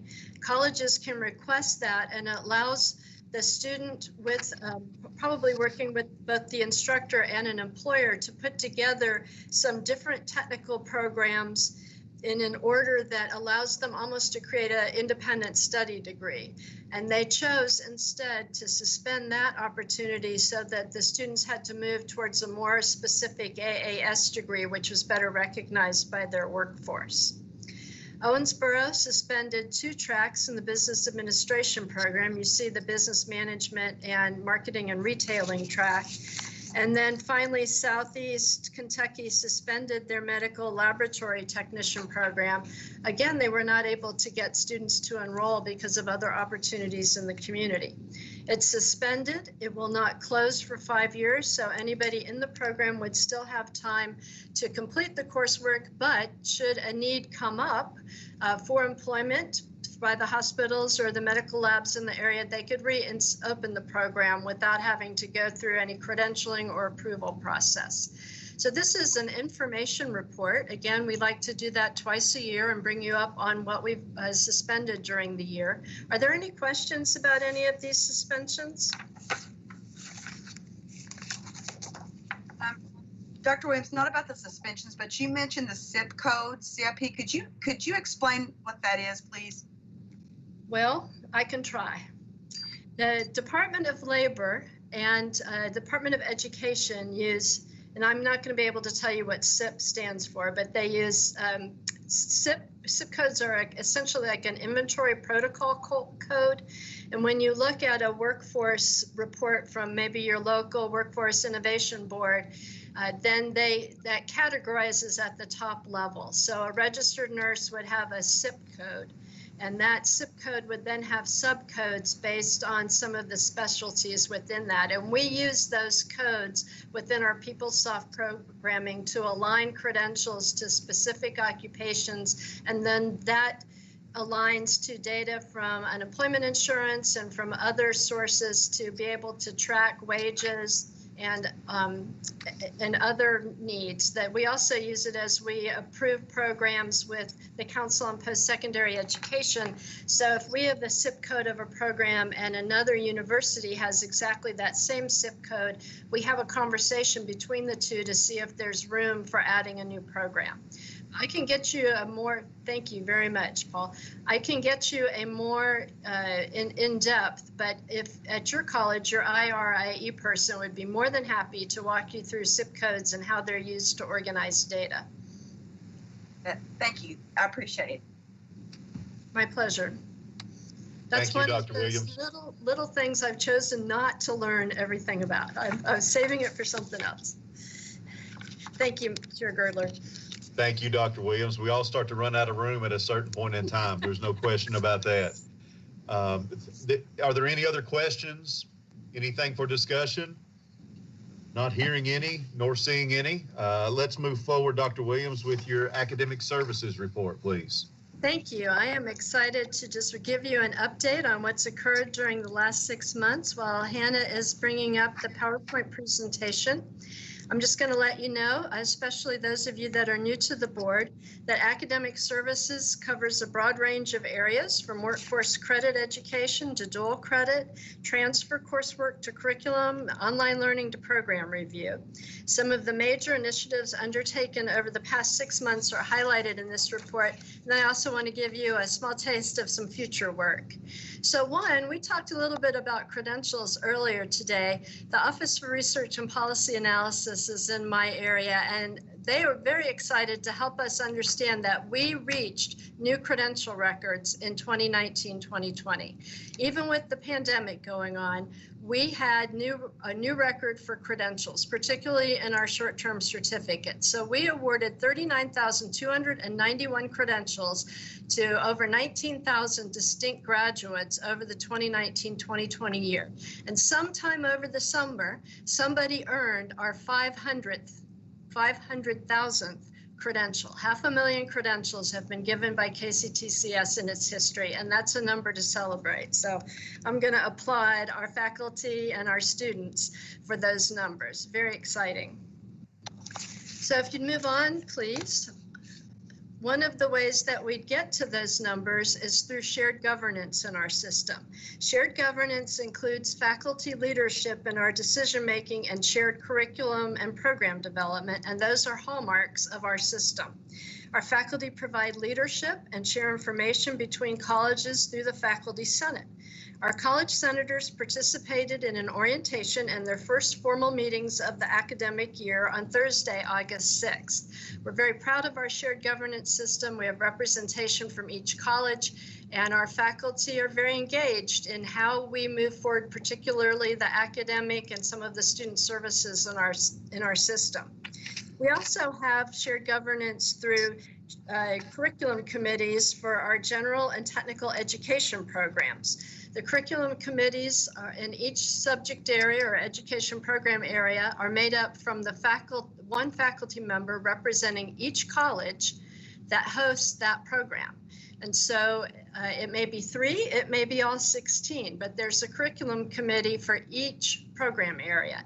And they ensure that the curriculum is even across the state, that it's current, and that it's meeting needs of the advisory boards for those programs.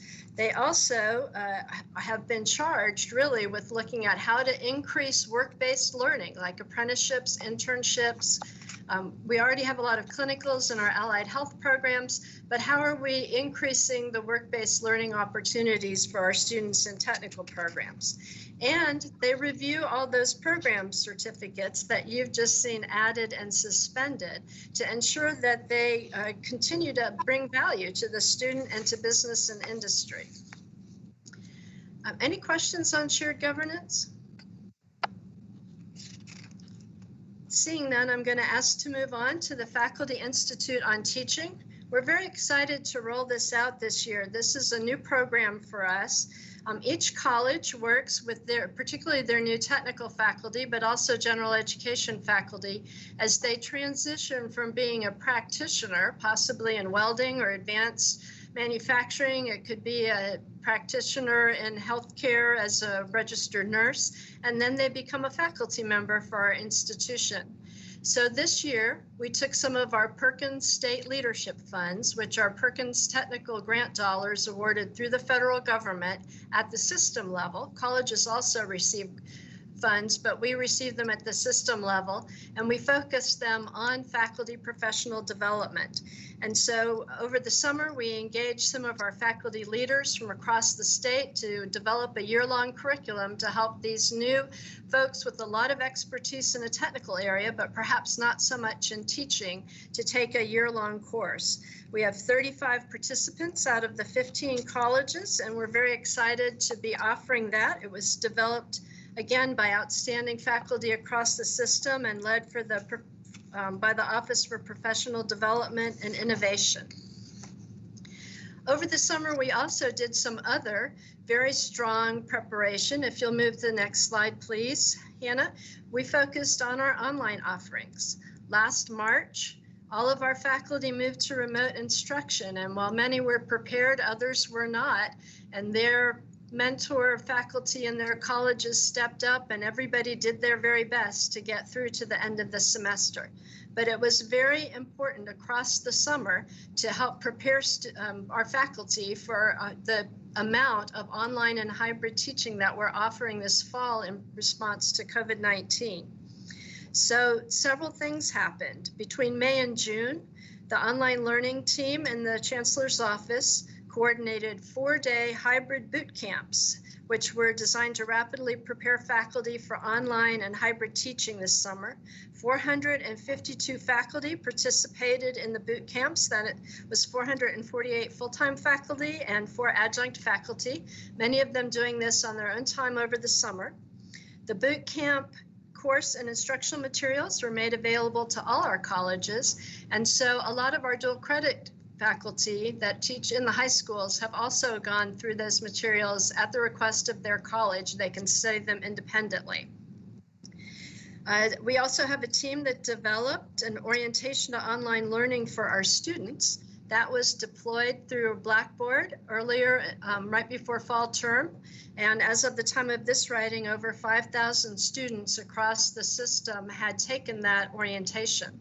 The goal of the orientation was to be sure that students all started their online classes with the same amount of background information. So colleges may have their own orientation, but the learning outcomes from those orientations are all the same. We also have provided another orientation to online teaching. On September 1st, all faculty gained access to an orientation related to effective instruction in the online environment.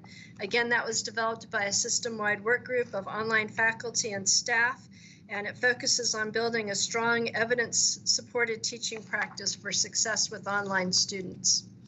If you'd move on, please, Hannah. We have a couple updates on dual credit students.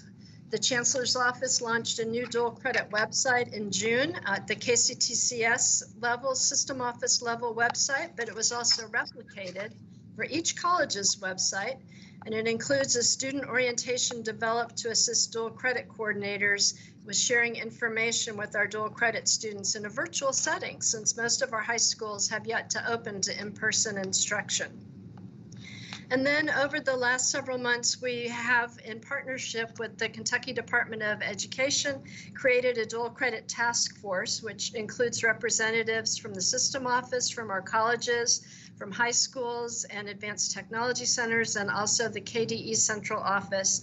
And they together have created a number of tools for all of our dual credit participants, including a fall guidance document that had information on pandemic planning and response, and that's available also on the dual credit webpage.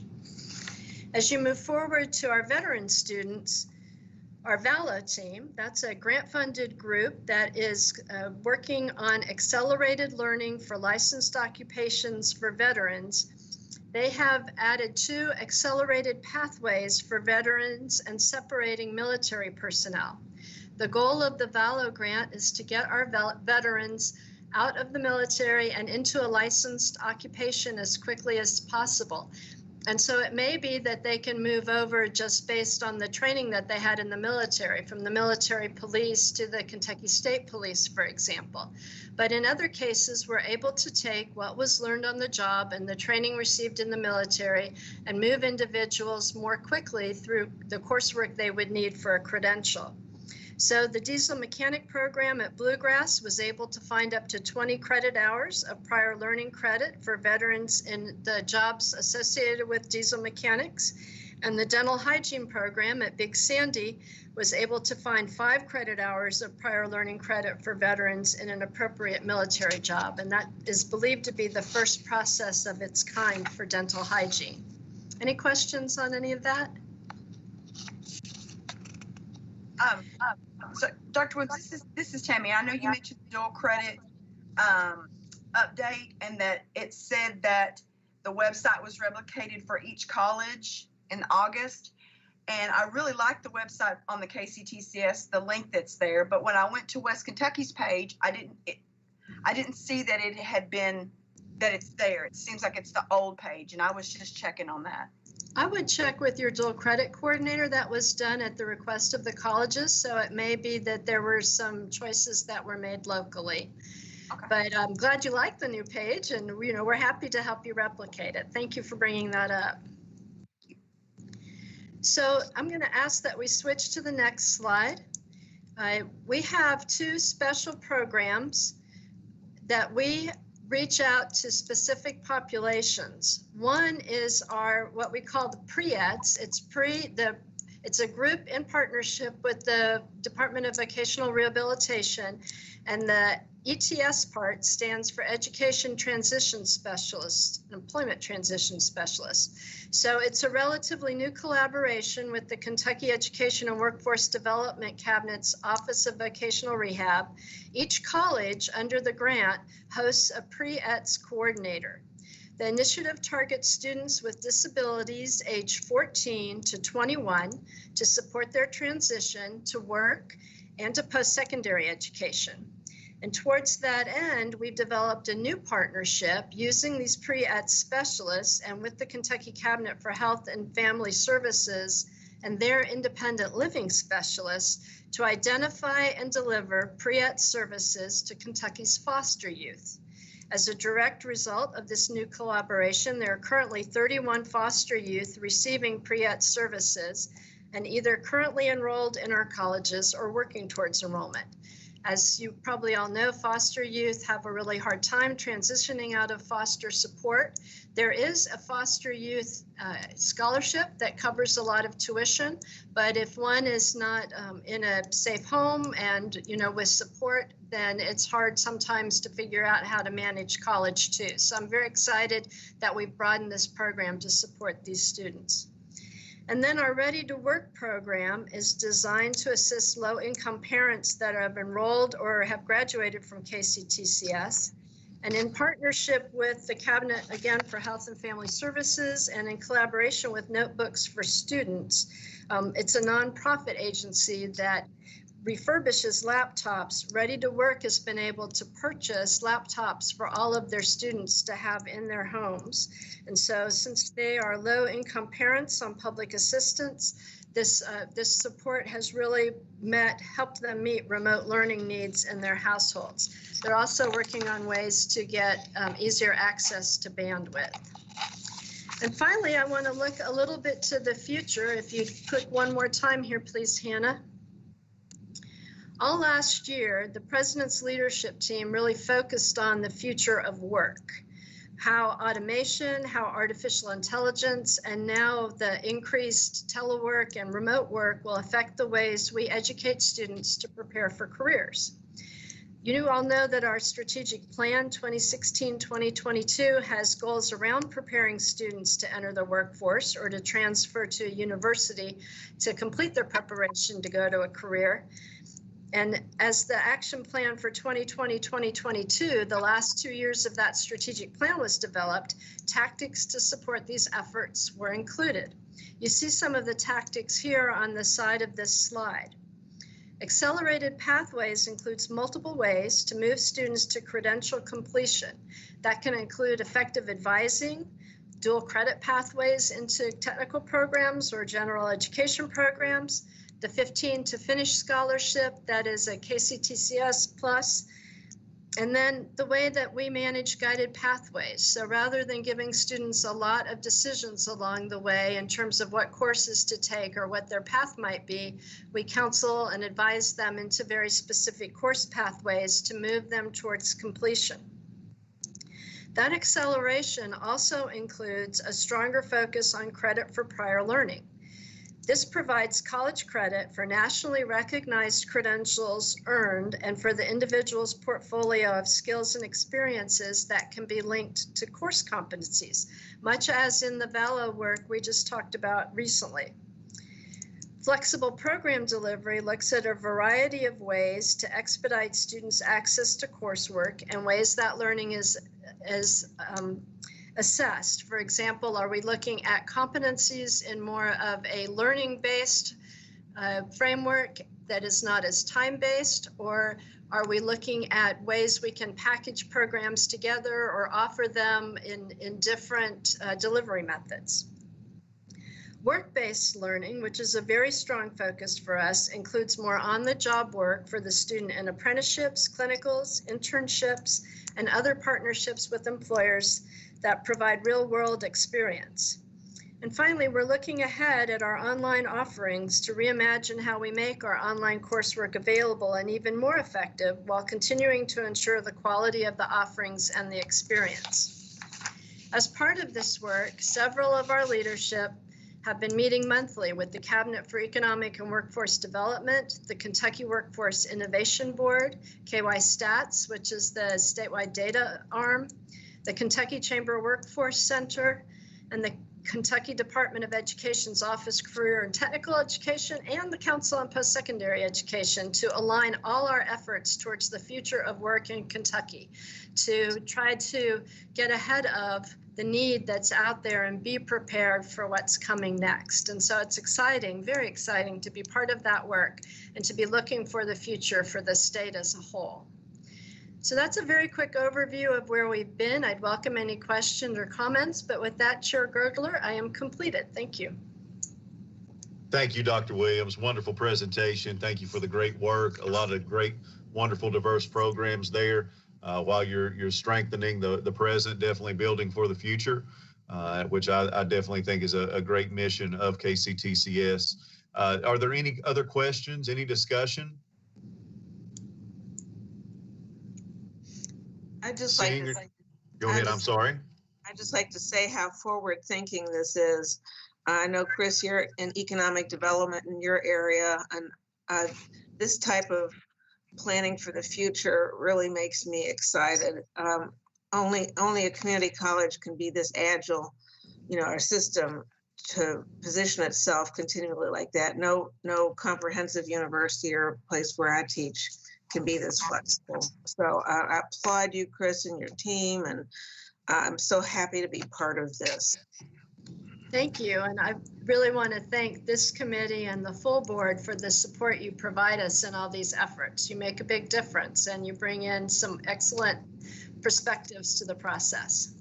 And Dr. Williams, I particularly want to commend like the credit for prior learning for our veterans and the programs, the dental hygiene being like the first for them. I think that anything that we can do for the veterans in that program that we're doing is such a benefit to those that have served and for our communities. So I think that is so wonderful. Thank you all for those kind words and comments to the leadership and the staff at KCTCS. If there are no other further discussions, Dr. Williams, do you have anything else that you would like to add? No, sir. Thank you for your time. Well, ladies and gentlemen, we are definitely winding this thing down. If there are no other comments, nothing else to be discussed, I would like to announce that the next meeting will be at the December 3rd, 2020 meeting. Hopefully, each and every one of us will be able to see everyone in person at the KCTCS office there in Versailles. Definitely looking forward to seeing everyone and enjoy these type of discussions taking place in person a lot better. Especially if you're like me and having computer problems as I am today. And Dr. Fletcher, I apologize if I'm calling on you, but I think I see your hand up. No worries. I was just going to make a last comment to say congratulations, Chair Girdler. Successful first meeting as our new chair. And also to Pam Duncan, job well done as our parliamentarian today. I didn't get to tell her that the other day in the orientation for the new board members. But in Mike's absence, she's done a really good job today. So kudos to you both, and I look forward to seeing you guys tomorrow. Thank you, Dr. Fletcher. I would like to echo those sentiments to Pam as well. Pam, thank you for your oversight and guidance today. Dr. Williams, thank you for the discussion and just all the wonderful programs that are taking place. If there are nothing else to consider, I'd like to call for the motion to adjourn. Hey, Chair Chris? Chair Girdler? Yes. This is Barry. I just want to say it's really a pleasure to be back on here and look forward to working with you all. And Chris, you did a great job. Well, thank you, Barry, again for those kind words. Far from great, but we welcome you back. Look forward to working with you. Could we use those particular comments as well as your motion for adjournment? I was going to add that to it. I'll make a motion to adjourn. Do we have a second? I'll second. We have a second. I believe that was Dr. Fletcher. Yes. Thank you all so much. And Miss Pam? Here we go again. So Chair Girdler, Chris Girdler, yes. Dr. Angela Foltz, Angela Foltz, yes. Ms. Lisa Damaris, Lisa Damaris, yes. Dr. Wendy Fletcher, Dr. Wendy Fletcher, yes. Barry Martin, Barry Martin, yes. Tammy Thompson, Tammy Thompson, yes. Ms. Meredith Walters, Meredith Walters, yes. and Board Chair Henson. Gail Henson, yes. The vote is unanimous and carries. Welcome, Meredith and Barry. Welcome to the committee. Thank you. Good to be back. Thank you to everyone. Look forward to seeing everyone tomorrow virtually. You all have a great evening. Thank you. You too. Meeting is adjourned. Bye. Thank you. Goodbye, everyone.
2:30 on the dot, so I would like to call to order the Kentucky Community and Technical College System Board of Regents Finance, Technology, and Human Resources Committee meeting.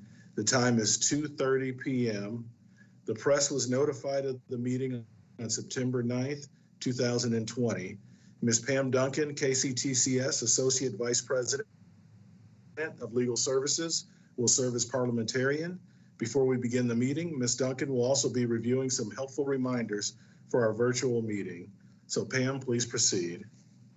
Thank you, Chair Allen. I would like to remind everyone that a virtual meeting is being streamed so that the public can view and participate. So to that end, it is important that you keep your microphones muted when you are not speaking so that background noise does not prevent our public from hearing or even our regents from hearing. Also, please do not use the chat feature. Avail yourself of raising your hand. We are monitoring the hand raising. And should you need something or wish to make a comment or have a question, then you will be called on. And remember that parliamentarian procedure requires that the chair recognize you. Also, please, for those people who may only have audio and not video, the first time you speak, recognize yourself by stating your name and then move forward. It is also important to pause briefly before you begin to speak because there is a slight lag in the Teams coming up and showing you, and also the audio showing. And finally, I think that you need to know when and if we take a vote on any action item, that we will need to have a roll call vote. So you will need to have both your camera and your audio functioning. And at the time, I will state your name requesting your vote. And then, although it may seem redundant, you will restate your name. And then you will give your vote yes, no, or abstain. If there are no questions on that process, then I will hand it back over to Committee Chair Allen. All right, well, thank you, Pam. So next we'll have Hannah Rivera, Assistant Secretary to the Board, proceed with the roll call. Hannah? Yes, thank you. Committee Chair Allen? Here. Oh, Damon Allen here. Thank you. Karen Finan? Karen Finan, here. Joe Heerdink? Joe Heerdink, here. Kara McFadden? Kara McFadden, here. Thank you. James Lee Stevens? James Lee Stevens, here. Mark Wells? Mark Wells, here. Gail Henson?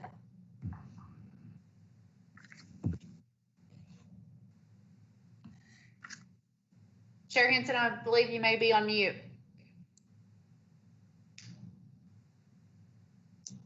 Gail Henson here. Wonderful, thank you. A quorum is present.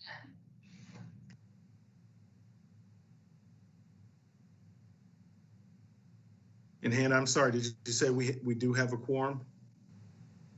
Yes, sir, quorum is present. Okay, thank you. You're There being a quorum present, committee business will now begin. First thing I'd like to do is thank all the regents for joining us this afternoon, and particularly welcome our two new regents, Joe Heerdink and Kara McFadden, to the meeting. So since this is your first meeting, I'll let you know you're not alone. This is also my first time chairing this committee. So please feel free, don't be shy, ask as many questions as you like as we go through the materials. So with that said, the minutes from the June 11th meeting have been distributed. Are there any corrections? Great. If there are no corrections, the minutes are approved. Are there any additions or changes to the agenda? Okay. Hearing none, I'd like to proceed to the next item of business, which is a recommendation that the KCTCS Board of Regents ratify the personnel actions listed in the agenda materials. And I would like to call upon President Box to present this item. Thank you, Chair Allen. I'd like to ask that Vice President Wendell Followill give us this report. Good afternoon, Chair Allen and members of the committee. The personnel actions ratification with the request is that they be ratified. The rationale is that these regularly take place throughout the year. These personnel actions are then approved at the next quarterly board meeting. They include a number of items which include personnel actions for certain administrative appointments, summary personnel actions, as well as current full-time regular positions. If you'll look in your attachments along the lines, you'll see that a couple of things I want to call to your attention on individual personnel actions. One is it's in the system office, Dr. Paul Zarapata as interim president, effective October 1. And then at Maysville Community and Technical College, Russell Ward as interim president, effective 7/1/2020. There are no administrative retirements to report. Unfortunately, there are, before I get to this, there's one change or correction, if you will, for Bluegrass Community and Technical College that was in error, that was promoted to associate professor, not professor. There are leaves of pay, none with regard to those longer than 90 days. Unfortunately, there are a number of deaths, 4 deaths to report out: Big Sandy, Elizabethtown, Hazard, and Somerset. Moving on down the page, there are a number of academic appointments, 39 in total. You see the various disciplines there. There are also 4 administrative appointments, 2 academic affairs officers, a chief business officer, and a interim vice president and chief academic affairs officer as well. The reappointments are for 553 of those of all various disciplines among the faculty members across the KCTCS. And you see the number by discipline there listed under each discipline. You scroll down a little bit more.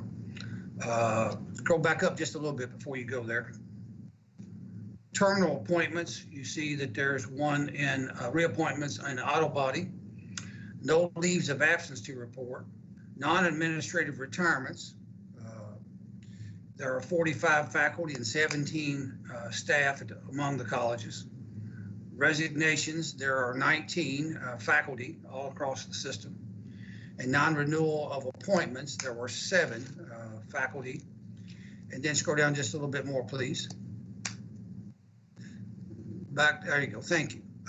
Under regular full-time positions within the personnel system, you see we have 129 benefits personnel within the UK benefits personnel system. The 18A 151B, we have 17 there. And then 3,731 of KCTCS benefits and personnel plans. Retirement plans, we have with KERS 387, KTRS 390, 403B 3100 for a total of 3877. And with regard to open positions as of August 1, we had 44 faculty, 61 staff for a total of 105 positions vacant within the system. Mr. Chair, I would recommend to the committee that they approve the personnel actions that have occurred and are being reported out. All right, thank you, Dr. Followill. Are there any questions or matters for further discussion? It looks like Regent Finan has her hand raised.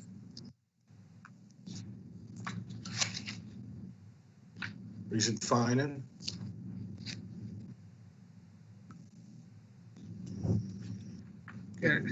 You're muted, Regent Finan. Yeah. I'm sorry. Thank you. Wendell, just a quick question. On the term reappointment, does that represent renewal of a contract? Yes. Okay, that's how that's defined. Thank you. Okay. Any other questions or concerns by the rest of the committee? Okay.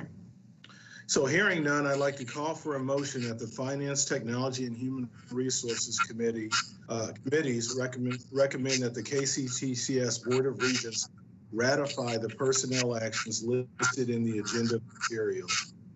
We have a motion.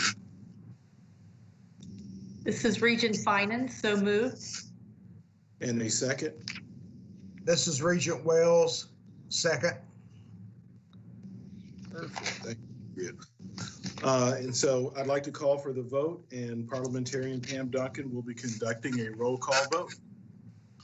Thank you, Chair. I need all Regents who are voting to please have their cameras on and their audio enabled.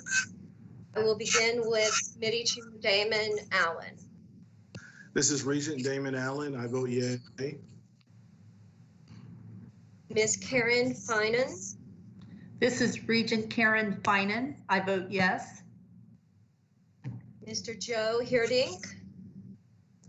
This is Joe Hirdink. I vote yes.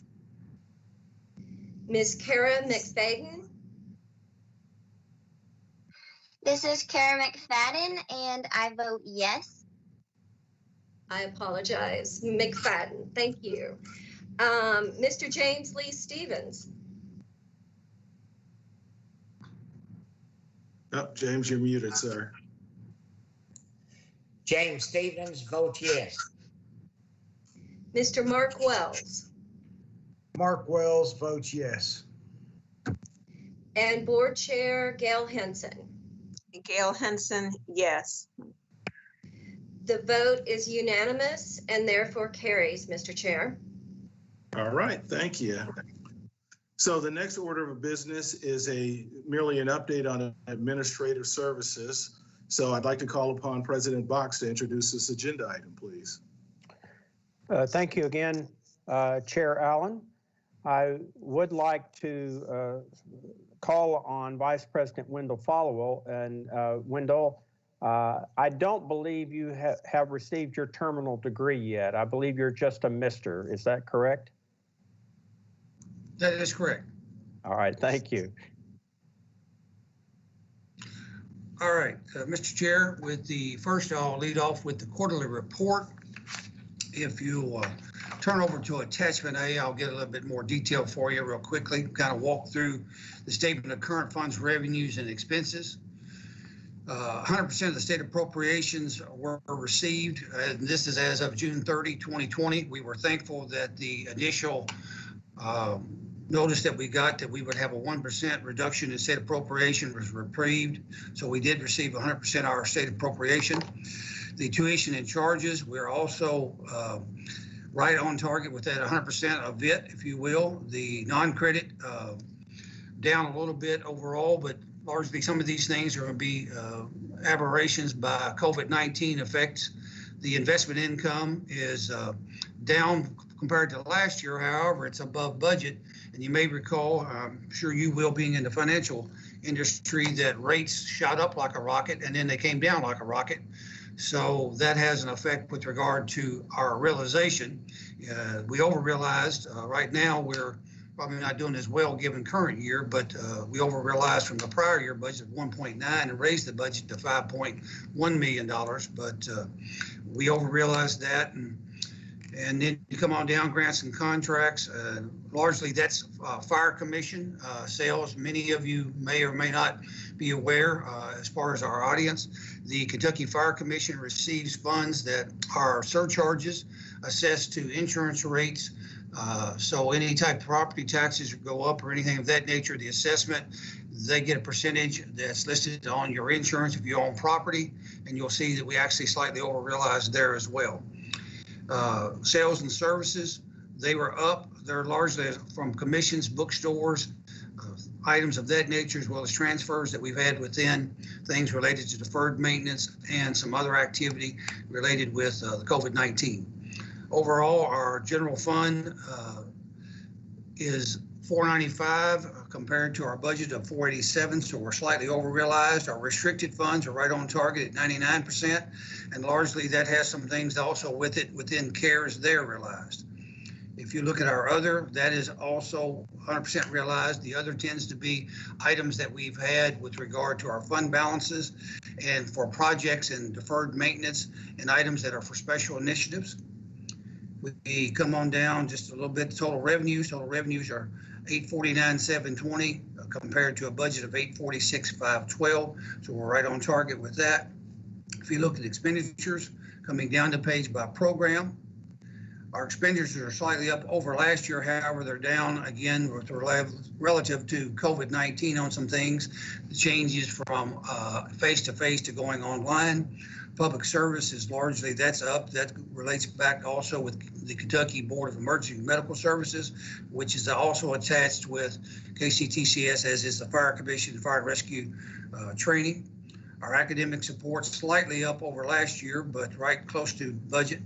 Student services, same thing as well. Institutional support's down. That's largely related to items that we would hold as reserves and things of that nature that if we realize the revenue that we would normally expend in the last quarter, given COVID-19, a lot of those things, hedging as to where our revenue is going to be, hedging where our state appropriation is going to be, were left unspent.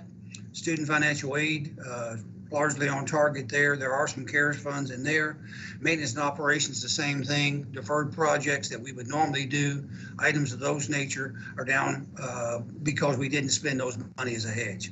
If you look at the total expenditures by program, 750 versus 833 for $1 million for about 90%. Realization of the non-recurring reserve, that is the board required reserve that we have set aside and continue to maintain for such things as budget cuts, enrollment declines of those nature. If you look at the overall budget as far as expenditures, we're under expended 763 million, if you will, to the 846 budget, but for our revenue over expenses of $86.2 million for the year as of June 30. That does reflect some CARES funds inside, which we were able to relieve some of the other expenses that we would normally incur during the fiscal year. Any questions about the statement of current funds and revenues and expenses?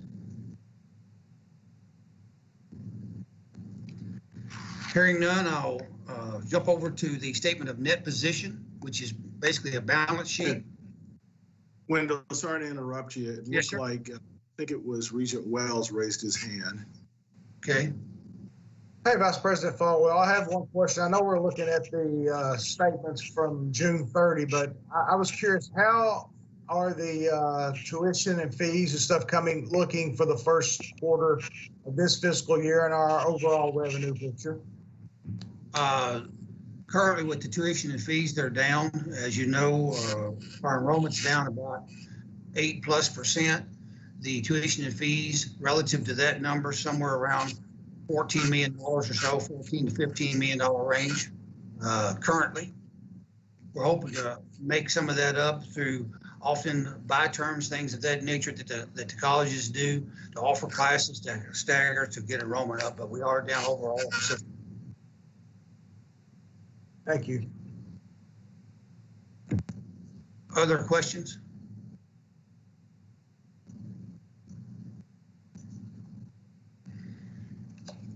Hearing no further questions, then I'll move us over to the statement of net position, which is on attachment B. Wendell, this is Pam Duncan. I hate to interrupt you as well, but once you raise your hand, unfortunately, it doesn't go down unless you lower it. So I'm seeing that Regent Finan and Regent Wells still have hands up. Do either of you have questions? Okay, perfect. Thank you so much. All right, then moving along, I'll just lead us through the balance sheet, if you will. If you look at our overall cash, our cash was up, and that's largely going to be some things such as CARES and items of that nature. So it's about $31 million. If you look at our loans, things of that nature, our receivables, bad debt, those are down slightly, which is a good thing. Overall, if you look at our cash and the current assets, we're up, which is a very good thing for our balance sheet. If you look at our non-current assets, you'll see our restricted cash and cash equivalents are down. That's largely because we have spent up the Build Smart dollars and a lot of our work-ready skills that we were doing with regard to our construction. So as we pay off those items for construction, you're going to see our cash go down there, and that's related to that restricted amount. Other things are running, the loans, receivables in line. Overall endowment investments are holding steady. Long-term investments are running the same as well. One of the things you'll see is our net other post-employment benefit assets. That's up $28 million. That's largely going to be due to the trust that we've set up. And we can talk a little bit more about it on some things. You may recall that as of last September, last June 30, we were up $52 million. For that, we're still up over $30 million. We did do an adjustment with it through approval of Dr. Box and the Administrative Committee to lower the cost to our retirees for what they were paying for the supplemental insurance to half the amount. That changed the actuarial valuation and some of the assumptions in the budget. So that reduced the overall surplus amount, if you will, down to about $30 million. So that reflects it as well. If you look at capital, capital is up. When you get, because that includes the buildings that have come online. It also increases our depreciation, some other things that you'll see down below. But if you look at our non-current assets, $969 million, you come down to our deferred outflows. Here again, we're talking about some of the things in the pension. The deferred outflows are those dollars that we're going to have to pay out in future that have been assessed as to what the benefits for someone drawing a pension within KT or KERS. Those items would be dollars that are in the future will have to go out of the organization. In this case, while we don't necessarily pay that, KT and KERS would, and that will be the deferred outflow to them.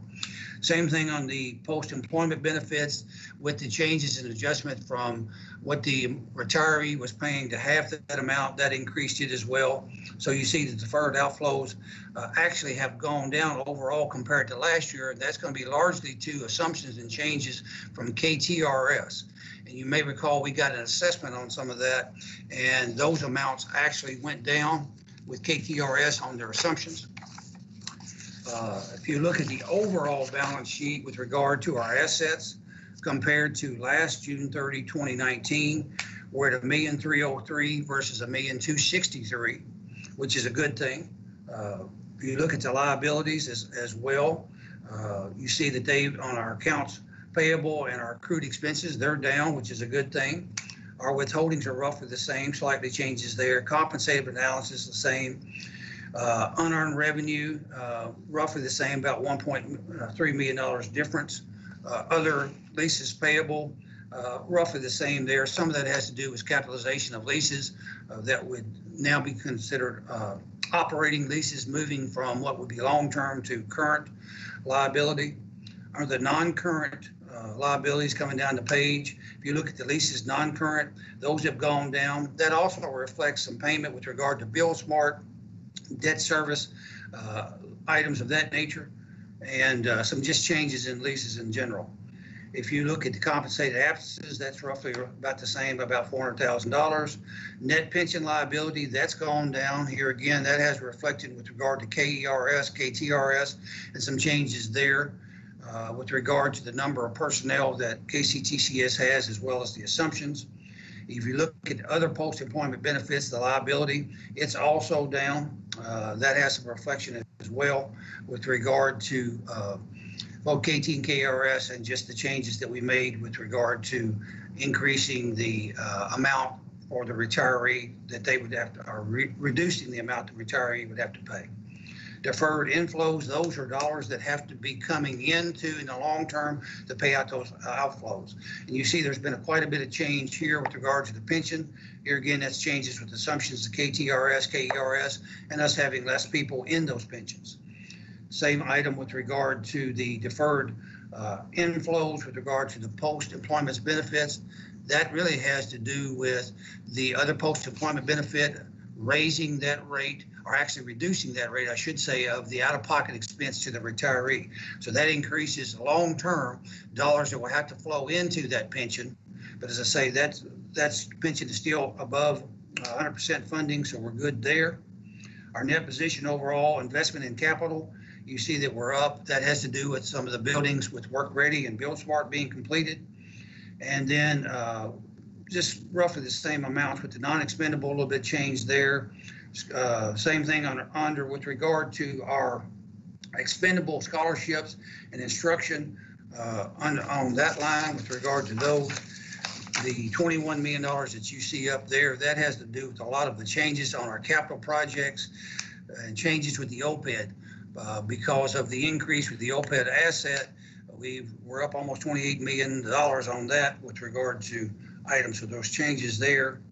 And then if you look at just coming down the page, I guess some other things, slight changes on capital projects, because as our projects are getting completed with Build Smart, Work Ready, you're going to see less of those dollars available for the restricted nature. Overall, you see the unrestricted dollars have gone down, roughly about $68 million, but overall our net position still remains very strong and has gone up about $68 million, or almost $100 million, I guess I should say, and from 664 over top of what we were at June 30 last year at $552 million. So our financial statements remain very strong for the year ending June 30, 2019. Any questions with regard to the balance sheet? Mr. Followell, I think you have a question from Regent Finan. Thank you, Wendell. My question is, given the pandemic and the capital projects budget, was there any review given to the existing projects that had already been approved? Were there any adjustments given the situation? Not with the Work Ready skills and those things. Yes, there were for a lot of deferred maintenance and other projects. That shows up over on the statement of current revenues expenses, where you see the difference in M&O, those types of items where we would have transferred to plants, where we didn't do those projects because the uncertainty of COVID, not knowing what our revenue is going to be, whether, with regard to whether we're going to have to do refunds, whether our enrollment's going to hold, whether our state appropriation might be reduced, those projects were not implemented. So that fell to fund balance for those items that we had, and we budgeted that in our fund balance that we talked about in June in order to be a hedge against this year should we have enrollment declines or state appropriation reductions. Okay, great. Thank you. Other questions? Yes, Vice President Falwell, this is Mark Wells. You were talking there how our pension liability is. I was just curious, has there been any talk, anything going on at all in Frankfurt with the KERS or anything like that? To my knowledge, there hasn't been any. I reached out to KERS earlier this week with regard to whether there would be a new cessation study. You may recall that we received a cessation study as to the cost of what it would be to get out. That was dated back in January of earlier this year, and we had a discussion and a workshop at the board meeting in March. It was my understanding, I thought we were going to get a new cessation study, but to my surprise, we are not. We did get a reprieve of 6 months because we had to make, or you would, as a board, would have to make a decision by June 30 previously, but Senate Bill 249 changed that and deferred that date until December 2020 of this year, December 31. So we will be bringing you back an analysis, update of what we know based upon the information we have in December for the board to be able to make a decision as to whether we would exit or whether we would stay within KERS. Thank you. Other questions or items? Thank you, Mr. Chair. That's my report with regard to the financial statements. All right. All right. Supplier diversity? Yes, sir. All right. I'll call your attention to our supplier diversity. It's attachment C. We have some good news here, if you will, ladies and gentlemen. I mean, KCTCS defines diverse suppliers as business owned by ethnic minorities, by women, veterans, and those that are differently enabled. If you look at attachment C, you will see that if you look at what we've done for this past June 30, from July 1, 19 to June 30, 20, you'll see that we've spent roughly 10.6% of our impactable spend, because now obviously you can't count your utilities, you can't count certain licensing and other things that we have with Microsoft, or operations that we really have no discretionary fixed cost things that we have none. But if you look overall at what we're able to spend that we have discretion with, we're up 10.6%. Our number of vendors with diverse minority vendors is 229 versus 210. So you look at the bottom kind of matrix there, you can see that we're up $599,000 in spend, supplier diversity spend. We're up $9.6 million in total spend dollars. We're up 19 additional vendors that are diverse, and 9% increase in diverse spend. And quite frankly, when we see across the state, and we have, if you look at the other universities and things, I think we're doing gangbusters in comparison to a lot of the other institutions. We did have some decrease with regard to our minority women-owned businesses, or our women-owned business, I should say, but we had increases with regard to our minority-owned businesses, although the number of minority-owned businesses decreased slightly. But this is a good report. And I'll just call your attention, I won't read all the things, but you see in the narrative with regard to the number of the things that the staff are doing. We were doing quite a few things and have been involved in a lot of stuff. COVID hit and kind of put a damper to all of that, and most of the follow-up discussions unfortunately had to be by video meeting as we're doing today. But when you're trying to push more spend with minority-owned business, women-owned business, it's harder to do this way. But we are continuing to reach out and doing a number of things to help with grow minority and women-owned businesses, veteran-owned business, and those that are physically challenged. Questions about supplier diversity? Hearing none, one of the last things that I have on my list is budget reduction planning. We received a letter, and I think you have a copy of that either in part of this document here over on attachment D, that highlights, we got a letter, I think it was on September the 3rd, asking for KCTCS, all of higher education, all of the state agencies to prepare a budget plan, for a preliminary plan, if you will, for a 8% reduction in state appropriation. The good news is we've since received something else. I'll come back to this in a moment. We have worked on a plan. We have got all the information in from the colleges earlier this week. We asked the college presidents, PLT, and business officers to send in a plan to us by Tuesday, close of business. We've looked at that plan, compiled their individual plans together, and have drafted a response letter for President Box to sign that I know he's working on now, and an attachment that kind of overlays the things we'd have to do, because 8% is roughly about $14 million for KCTCS in reduction, $166,500. Just might as well say $14 million that we would have to give back were an 8% reduction imposed. The good news that came out last Thursday was that in a press release that the state budget director came back, and you may recall or seen some news across the state in July, the receipts were up, and then again in August, the receipts are up. So August's general fund rose 5.9%. So the overall for the general fund for the fiscal year to date through August 31 is up 6.5%. Road fund is slightly different at a slower rate, but the general fund have increased $106 million in July and August over last year, largely due to sales tax and income taxes. In order to continue to grow at this rate and not to have a budget reduction, we would have to grow at about 0.3% each month. Now, the rainy cloud, I guess, with regard to the good news was that State Budget Director Hicks did say that without another round of federal spending, that there were some questions and difficulties in order to maintain this level of growth throughout the year for fiscal year 21.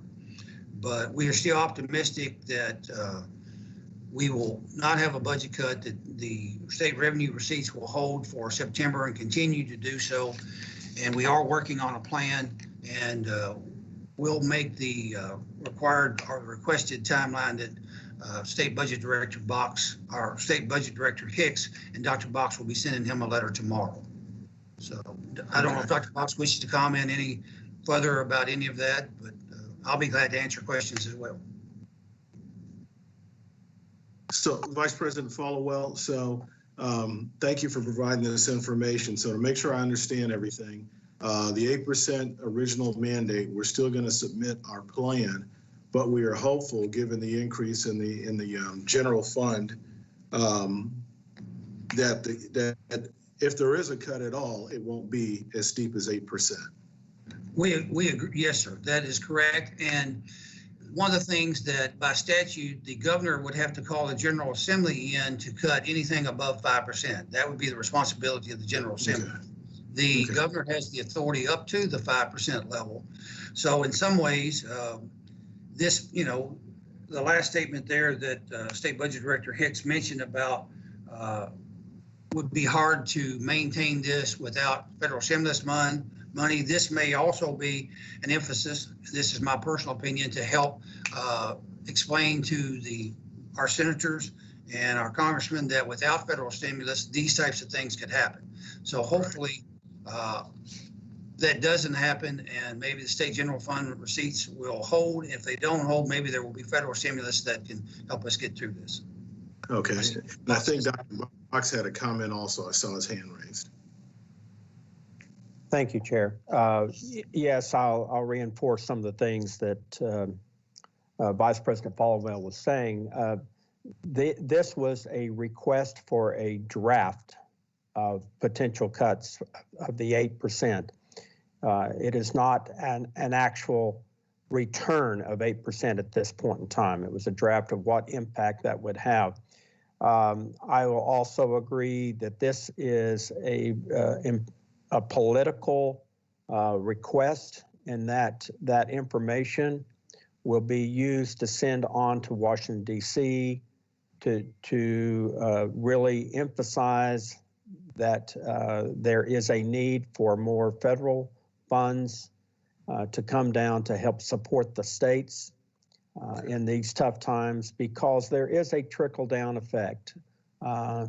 If the state does not have the money to operate, they have to recall money, and so that recall then trickles down to us and the other public institutions and state government entities, and everyone suffers. And then if we start suffering, as I put in the letter that I will send in tomorrow, this impacts our students. We expect that there will be an impact to at least 14,000 students that we'll no longer be able to serve. So you could see, if this comes about, that we could have 14,000 less students in the spring semester.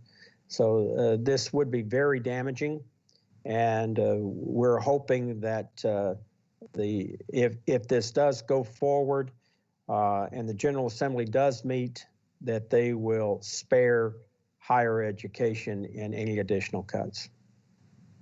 Perfect. Thank you, Dr. Box. Mr. Chair, that concludes my report. Okay. Are there any other questions or comments? Okay, hearing none, I would like to call on President Box to present the institutional advancement report, please. Thank you again, Chair Allen. I would like to call on KCTCS Vice President Ben Moeller to bring us up to date on advancement. Thank you. Thank you, Dr. Box. So for the new members of this committee that have not, don't maybe have the context, I'll do that briefly, and also for the new regents. The report that I'm about to present was pre-script upon my hiring. It is based on a report that was developed for the last campaign undertaken by KCTCS called Fulfilling the Promise. It hasn't undergone substantial revisions since that time. I'm very grateful for past chairs of this committee, Regent Damaris, Regent Wells, as well as current chair, Regent Allen, and their willingness to consider a revised format of this report So the plan is that once we have a new data and reporting system in place, anticipated in April or May of 2021, that we'll be in a position to have a revised report for this body to receive. So I appreciate your grace in that this is reporting just on numbers on actual total end result performance. It does not in any way show effort. It does not in any way show performance towards a goal, and it does not in any way show causality. So with that context, I'm also grateful for this group for allowing us to report in March and September, revising the previous cycle, which now we get to report on the end of a fiscal year and the end of a calendar year, which is great, rather than kind of a mid-year reporting on just kind of an abstract cycle, which this makes a lot more sense. So I appreciate that consideration from this group. So we'll go to the first section. I would call your attention to page 3 on the, it says 3 on the bottom in the middle, but it's page 21 if you're following along on the onboard system. So on page 21, and you may have to zoom out a little bit there, Hannah, maybe I have to zoom in a little bit more. And then we keep going down to page 3. Right there, there we go. So you'll see a great highlight here is first Ashland Community and Technical College. Jefferson, you see there kind of in the middle, Jefferson Community and Technical College, as well as KCTCS. We had 3 different elements within our system that exceeded $1 million this year. That's substantial considering the fact that we've had a challenging year. Ashland's increased results this year were the result of a playing gift. Jefferson is in the middle of a campaign for their advanced manufacturing facility. And KCTCS Foundation has substantial awards from 2 private foundations, 2 that we had not previously worked with. And so those are reflected there. And you'll see that in the following page. There's actually those gifts plus others that are itemized on page, I think page 4, or if you're on board, it's page 22. So you'll see a listing of all those there. Next, I ask you to call your attention to page 7, which is page 25 and onboard. Yep. So for here, I would say the most notable activity with respect to sponsored projects, grants, and contracts is reflected in the federal category under governmental. As you can anticipate, that this is a direct result of funding through in response to COVID. Through the Coronavirus Aid, Relief, and Economic Security Act, or also known as CARES Act, that was passed in late March of this year. There was another federal grant program that also had a positive impact. That was through the Department of Education via Title III Strengthening Institutions Program. So you see that the bottom number, that $86,757,000, that's substantially up from last year. I'd say a little over 30 million over last year. You'll see the detail of those notable grants in the following 2 pages. So, Hannah, you just quickly scroll. So there's the CARES impact by college, and then you'll see the next page is that DOE Title III. That there's 3 colleges that are impacted there. And next, I call your attention to page 11. Which is also page 29 and on board. Thank you. So fiscal year 2020 was marked with significant increase in giving compared to last year. This report shows that overall giving was up over 1.3 million over last year. The difference being reflected in that you'll see that there's a category there of individuals and under individuals not alumni. You might need to scroll down a little more, Hannah. There you go. So the result is there. That $1.3 million is significant considering that we're currently going through this COVID environment, and it's hard to have face-to-face conversations with donors. And also, we're not in a comprehensive campaign system-wide. So the fact that we have seen that significant of an increase, I think really reflects the hard work and diligence at the college level as well as the system level. And also that guidance that we had provided on how to carry on fundraising during these times. And The reflection of across the colleges is in the next page. So if you want to see if you have an interest in a particular college and how they might have performed, you'll see that listed there. And you'll see that Ashland, their topping of $1 million is actually the largest that they've done in the past 7 years. You'll see that Jefferson is in the middle of that campaign, and so their numbers, kind of fluctuate, but they really reflect the cycle of gifts, the pledges, and the actual received gifts that are coming in. For KCTCS, that is actually the highest amount in the history of KCTCS Foundation in the system office. So really, really proud of the good work there that we topped 1 million and have really more than tripled last year. It's the high mark for the past, 19, 20 years for the system. If you go to page, what's the next one? It's page 13, which is also page 31. This is back to grants. So 2020 marks the highest grant total awarded to KCTCS within the past 7 years. It should be noted that this includes 2 colleges that surpassed an 8-figure threshold. If you go to the next, if you scroll down a little more, Hannah, please. So there you can see that basically we're in the 60s and the 50s, kind of on the verge of 60, and then we're 86, and that's a huge jump. You scroll to the next page, page 32, and you might need to zoom out a smidge there. Oh, zoom in a smidge more. A little more. There we go. So you'll see there are 2 colleges, Bluegrass and Jefferson. They have eclipsed the 10 million threshold. They've made it into the next threshold. This is a pretty big deal. So we're hopeful that that this isn't just restricted to COVID, that we are showing our relevancy and impact across the state, and that the federal government sees it as a good investment. We're hoping that this is a trend that continues. It may not, but we're hopeful that it will. And see, the other comments are is the next 2 pages. So I had mentioned early on that we are adjusting this report, and we've had conversations in past committee meetings that a good predictor of overall philanthropic health is the percent participation of leadership volunteers. So this is the degree to which people that are closest to the mission of the organization feel compelled to support it with financial gifts. So one of the things that we have done informally, we had not proposed this within a formal report to this committee, but we will have this integrated into future versions. Was kind of a tracking of where we stood on measuring overall board investment towards the mission. And you'll see here that we had not provided this as a hard copy. In the past, it was kind of a running tally, and I was giving printed copies of kind of where we were towards our first year of marking this threshold.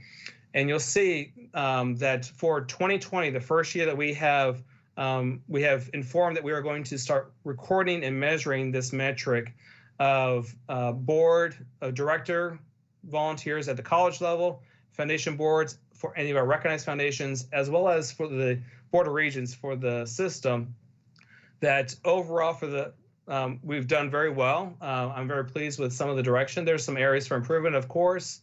The goal, as you might expect, is 100% participation across all of our leadership volunteers.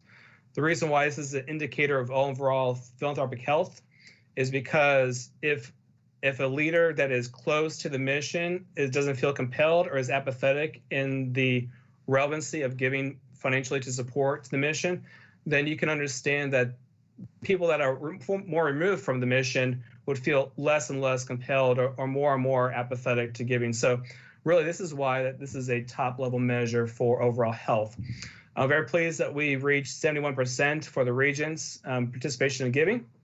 I'd like to encourage you, if you have not made a gift last year, or you're thinking about giving for this current year, part of that CARES Act was the passing of a new law that allowed for at least a $300 direct deduction. So if you haven't made a gift anywhere else, you might consider KCTCS or any of the colleges within the system, and do at least a $300 gift to capture that deduction. And right now, whenever we do a report to a funding agency, a federal government, or private foundation, they typically ask for this participation. So we are now reporting for the foundation 70% and 71% for the Regents. We'll use this measure until we get to next year, or unless we surpass that with 100% between now and next year. But you'll see where we are in fiscal year 2021, the year to date, the next page. Currently at 0% for the Regents, and currently for the foundation board for KCTCS's foundation, 20%. So if you would like to make a gift online, Regent Allen asked that I share that the web address to do so is give.kctcs.edu. Once again, that is give.kctcs.edu. If you go to that site, you'll be redirected to a page that allows you to invest in the system or any of the colleges. There are funds you can designate to any of the funds. Or if you like to explore doing your own fund, your own scholarship, your own project, I'm happy to work with you on that. For the Regents that are new to this body, I'll be reaching out to you soon to talk with you about your engagement in terms of philanthropy. So I appreciate your willingness to meet with me, and if any questions, I'm happy to entertain those. So, Vice President, I do have a comment. Yes, sir. So first of all, thank you for giving out the online web address for us to give. But I would challenge all the Regents. I'd like to see us get to 100% by the end of this year. And keep in mind, there's $300 for the tax deduction, but $10 helps. To Vice President Muller's point, as long as we show 100% participation, there's not an expectation that everyone gives thousands of dollars. But I'd like to see everybody give 10, 15, 25 bucks or more, preferably. But I'd like to see us get that number to 100%. So I challenge all of us to give whatever we're comfortable giving, but do so by the end of the calendar year. And then I think Regent Henson may have had her hand up also. She does. Yes. I just wanted to reiterate what Chair Allen said. Ben Mueller has brought a new culture of awareness and giving and engagement for KCTCS. And as we've faced 11 years of decline, 12 years of decline in appropriation, we have to do this, but it's our pleasure because we believe in the mission. So new Regents, we think, what can you do? And as Damon said, even $10 from the students or whoever would give us that. We need to get to 100% participation so Vice President Mueller can do his job. So I've learned so much from you, Ben, and I think that when you meet with people, they will too. So thank you for what you're doing. Thank you. It's my pleasure. Yeah. Thank you, Ben. Are there any other questions or comments? Looks like Joe has his hand up. Joe, you have the floor, sir. Yes, thank you. If you scroll back to page 30 on the onboard, private donations.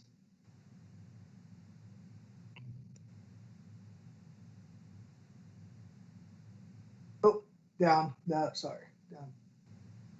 30. Scroll down just a little further, please. What is if you look at the KCTCS office, is there a reason for the large jump this year versus the average of the others you can comment on? So you're referring to let me see, page 30, which is page what? Sorry, I have it printed. Page 12, sorry, page 12. Page 12, okay. Yeah. Thank you. All right, so you're asking about KCTCS office, why it jumped so significantly?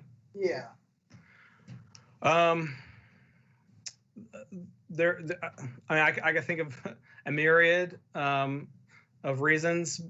I think the most substantial is that we're focusing less on transactional fundraising and more on transformational fundraising.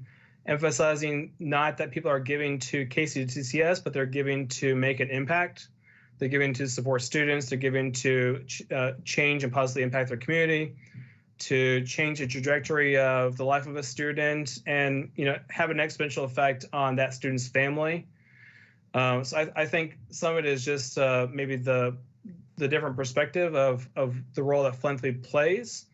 In terms of the dollars, we've done work to work with different foundations to kind of really emphasize that message, and they really appreciate that message.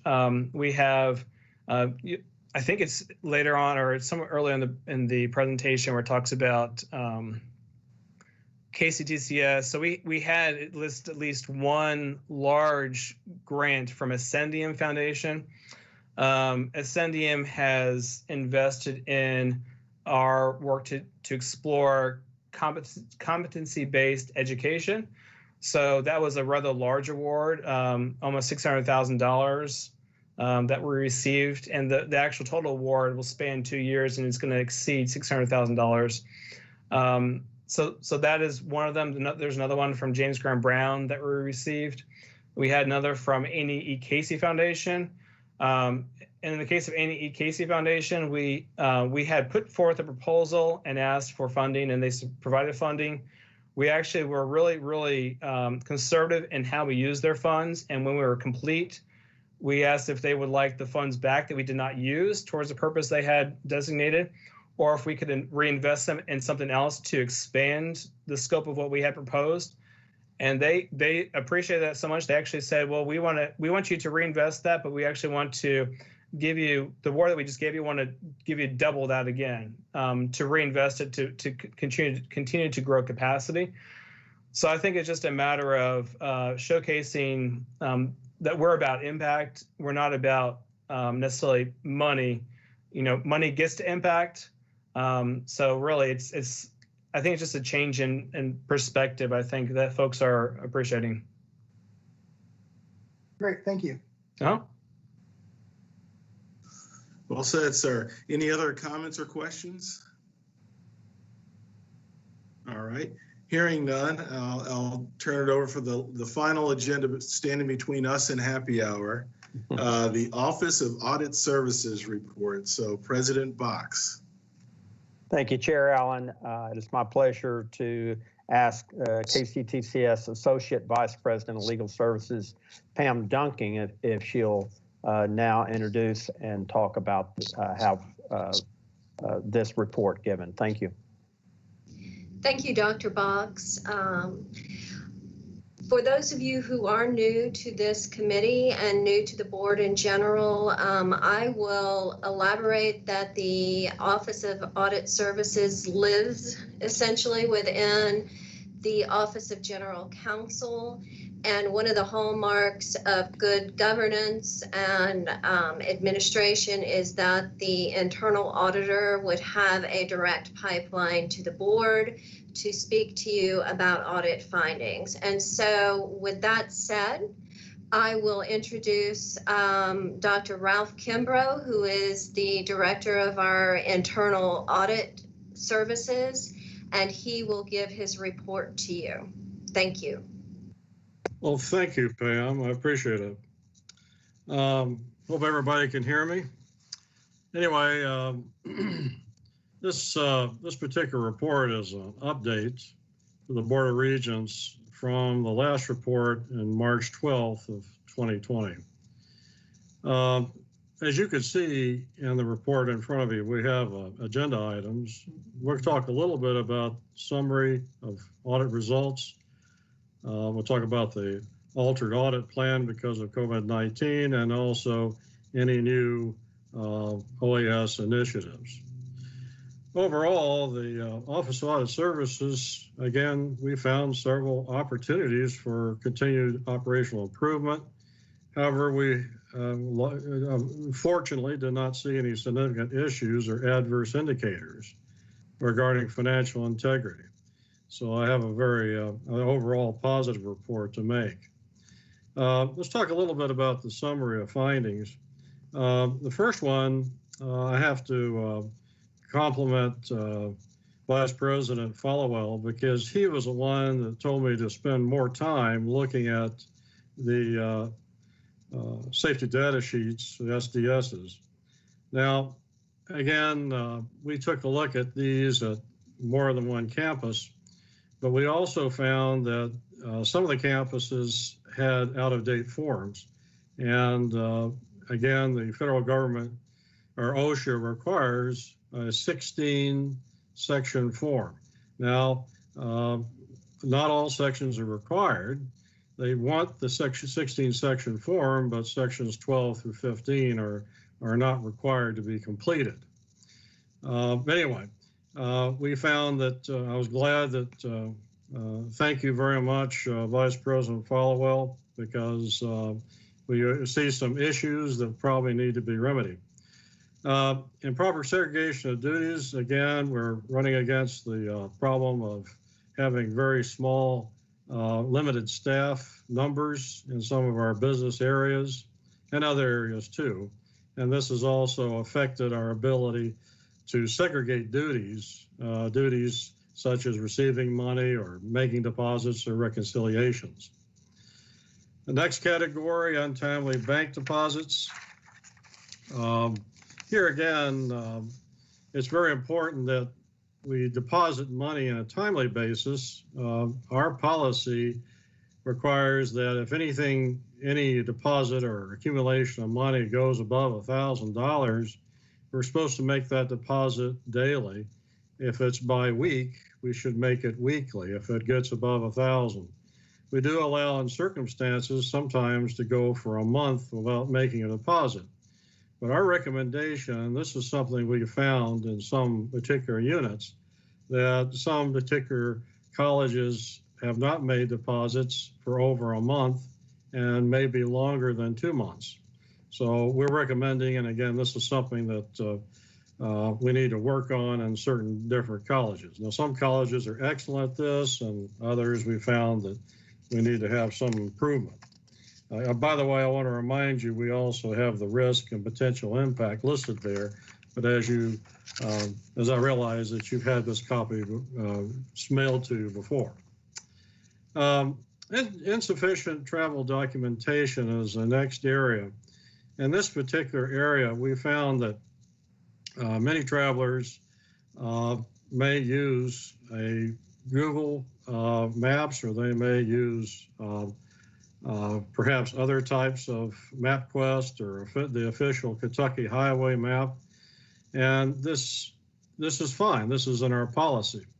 But it has come to the, certainly to the note of many of the cabinet members and also others, that sometimes they make certain trips. They may make several trips to different locations, and it'd be difficult to use MapQuest.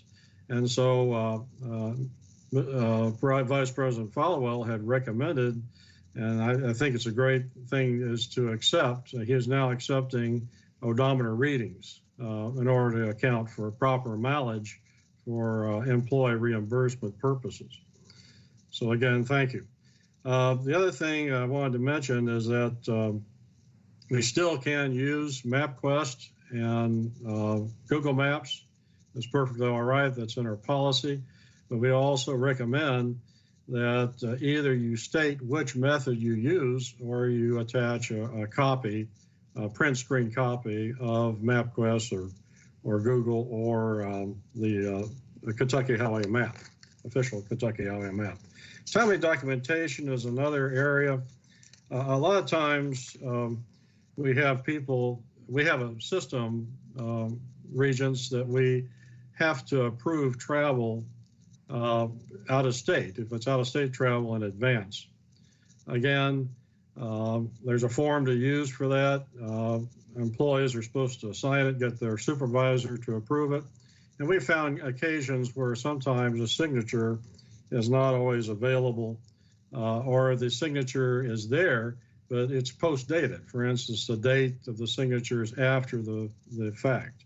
And we're, again, encouraging that anytime something is signed, any kind of document that we sign it before the actual occurrence or event happens. Faculty vacation is this particular area that you have in front of you is a problem that exists not just at KCTCS, but other colleges and universities. For instance, even University of Kentucky faces this challenge. And one of the problems, of course, is one of the tests I found, I only selected a sample of 30 employees at one particular college, and 10% of those employees were faculty, and every one of them did not have any vacation for over 6 months. And so we're encouraging chairpersons to encourage or instruct their faculty of the need to be able to enter their information on faculty leave. Anytime they take faculty leave, they must enter it. In fact, the next thing, or next category, is dealing with vending commissions. These were not always received. We've had some issues at several colleges where either they didn't track the vending commissions or the vending commissions never were paid to the college. And I'm very pleased to announce that Vice President Followell has said that we're going to be doing an RFP, and perhaps we'll be looking at the potential of getting new contracts or new vendors. Travel practices, non-compliance. One of the things that, of course, this is going to be more common, I guess, with COVID-19, but some people would rather drive than fly on a plane. And so if they do that, then we really need, in order to determine the most economical rate or amount, that they give us some examples of the airfare versus their mileage reimbursement. And the mileage reimbursements can be quite extensive if you're talking of traveling over 300, 500 or more miles across states. Again, this was not always done, but I want to say that many of the colleges, for any of these findings that we have noted, they have been very responsive in saying that they are going to rectify these. And sometimes they're looking for KCTCS and audit services for guidance based on how to rectify these. I also wanted to mention that before I get into management audits, that we are looking at working with IT to create safeguards to help bolster safeguards against overpaying employees. We are also looking at other avenues of assisting the academic side, because we are actually, I know that Dr. Williams has been very, very helpful in assisting us and making sure that the overload payments for employees, faculty, we have a local policy for each college. Let's talk about the management audits. Here again. Yes, sir. I'm sorry, I had a question for you on the findings. Yes, sir. Hannah, you could scroll up to items 2, 3, and 4. Because I remember seeing these before and they sounded like repeat findings. And I will admit, given my background, I'm probably a little more sensitive to issues such as segregation of duties, timely bank deposits. What is sort of, so A, number one, are these repeat findings? And then B, what is the plan to rectify or mitigate these risks so that, a year from now, we're next time you audit them, they're still not a concern, they're not a concern, rather? Well, I had a really good conversation with Mike Murray and also with Vice President Followell. We had agreed that we're going to try to join his division and probably providing coaching courses or actual training courses to assist people in maybe being aware more of the problems in this area. And this is particularly critical. I mean, Vice President Followell had mentioned that there's a real need perhaps for a mentoring program, that we pick out a business officer who's very good at their job and have them actually work with a new business officer so they could be properly trained. Now, that was an excellent idea. But both Brian and I are going to be working toward developing training programs. We're going to start in January that we're going to provide for all the different colleges. We'll probably do it online, just like this, in a Teams meeting, and to provide, to fill in the gaps to make sure people are cognizant of all the rules and regulations. And you want to tell them not just that we have rules, but why we have these rules. It's very important. So I think that will help, as you mentioned, 2, 3, and 4, those particular items with training. Training is really a good idea, and I think it's something we could certainly help. Okay. Thank you, sir. Oh, you're very welcome. And the audit plans, as you know, COVID-19 has caused a great deal of issues. And I guess we're not on that particular page, but anyway, it's under management audits. And altered audits planned for fiscal year 2020 and fiscal year 2021. The follow-ups are a little bit behind. I plan to do one this particular month at Ashland, but we're probably going to have to postpone some of the others till November.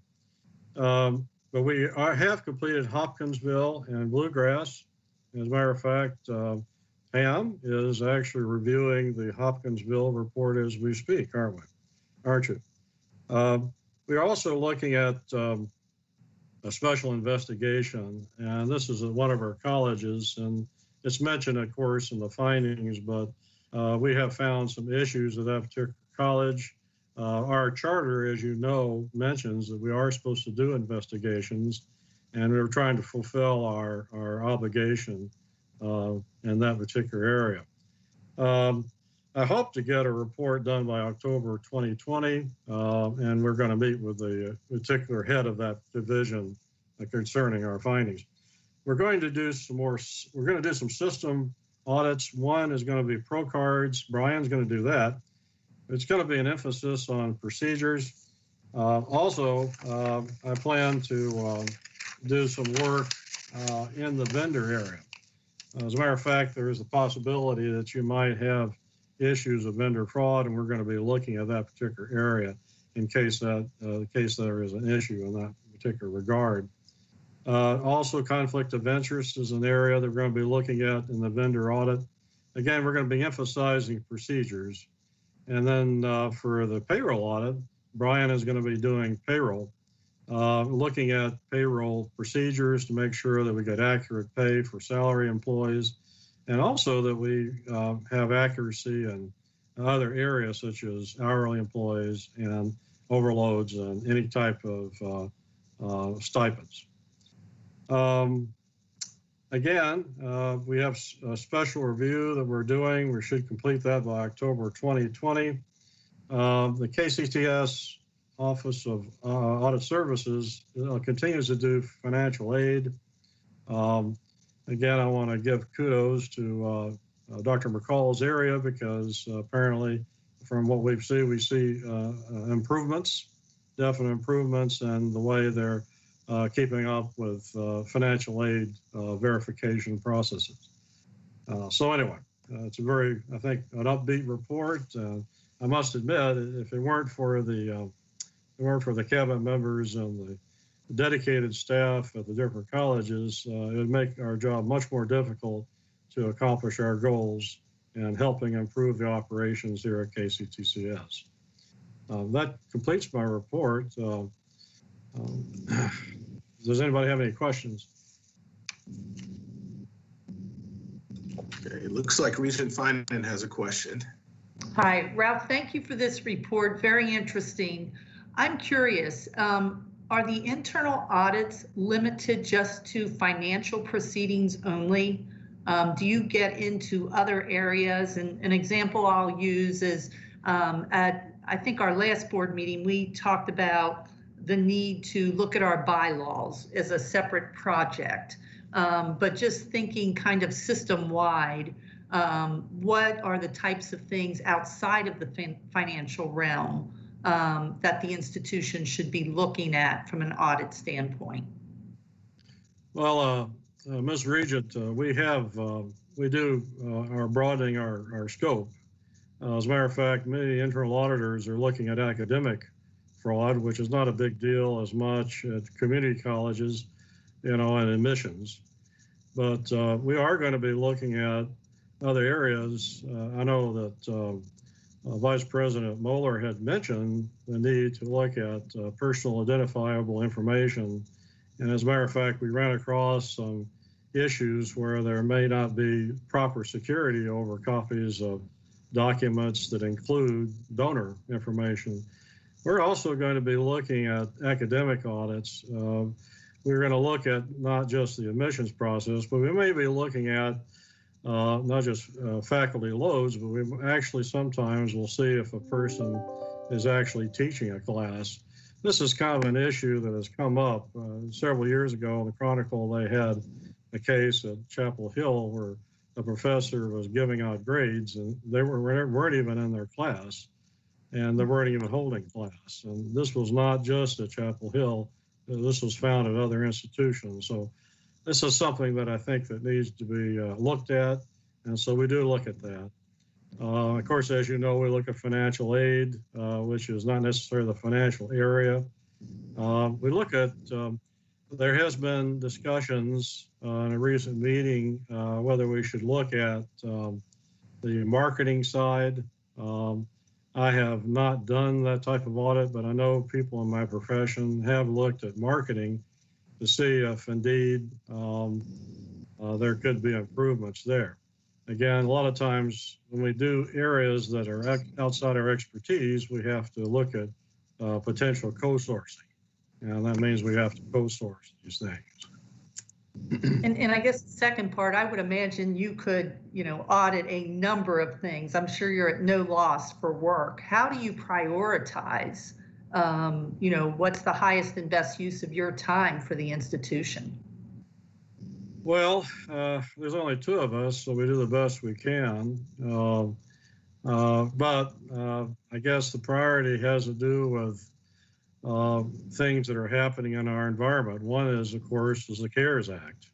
That's going to be on our agenda. And there are certain things that we're going to have to look at in that area. We also probably, as you know, universities are faced with a lot of issues dealing with student happiness with classes because they're paying the same price for, or some schools are paying the same price for online as they're in class. And so we may be looking at areas like that, but a lot of times we have to do surveys. We like to lean on other divisions like student services if they do a survey, or at least institutional research. They usually help us there. Like I said, it's hard to get priorities. Our major priority, of course, now is certainly finance, saving money, and then, of course, the issue that we are faced with, of course, is reduction of appropriation, as Vice President Followell had mentioned. So there are several things that we could look at beyond just whether a form is filled out correctly. It's also perhaps looking at whether we're doing proper forecasting or we're anticipating issues. So those are areas that we could look at too. There's a lot of things. So it's one thing we try to prioritize are the things we think are the most urgent. Okay, thank you.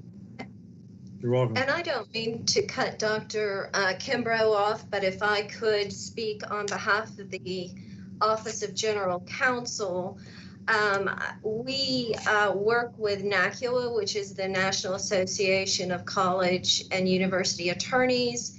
And NACUA has each year a publicized compliance matrix that we work with Wendell Followell's area on to determine some of the priorities. So as we move forward in the coming months, I think what will happen is that operationally, as Ralph was saying, there will be a look at the biggest needs and then also at any changes in statutes, federal statutes in particular, that would require a change in operations. And so I think from the Office of General Counsel's perspective, ensuring that we are complying with changes in the law is one of the biggest priorities. But does anyone else have any other questions for Dr. Kimbrough? Because I do know that we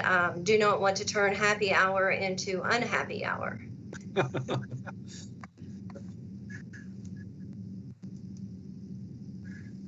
All right. Well, hearing no other questions or comments, let me just double check again. Yep, no other hands raised. So I want to note that the next meeting of the KCTCS Board of Regents Finance, Technology, and Human Resources Committee will be held on December 3rd, 2020, hopefully at the KCTCS System Office. And before we call for the vote to adjourn, I was wondering if afterwards, Pam, you and Hannah could hang on. I just have some logistics questions for you with regards to my report tomorrow morning. But outside of that, thank you. I'd like to call for a motion and a second to adjourn. This is Regent Finan, so moved. Regent Stevens, second. Okay. And then I'd like to call for the vote, please. All right, if all voting regents could have their cameras enabled and their audio enabled, I will go through the roll call. Committee Chair Damon Allen. Damon Allen, I vote yay. Ms. Karen Finan. Regent Karen Finan, yes. Mr. Joe Herding. Joe Herding, yes. Ms. Kara McFadden. Regent Kara McFadden, I vote yes. I'm sorry, I will get it, I promise.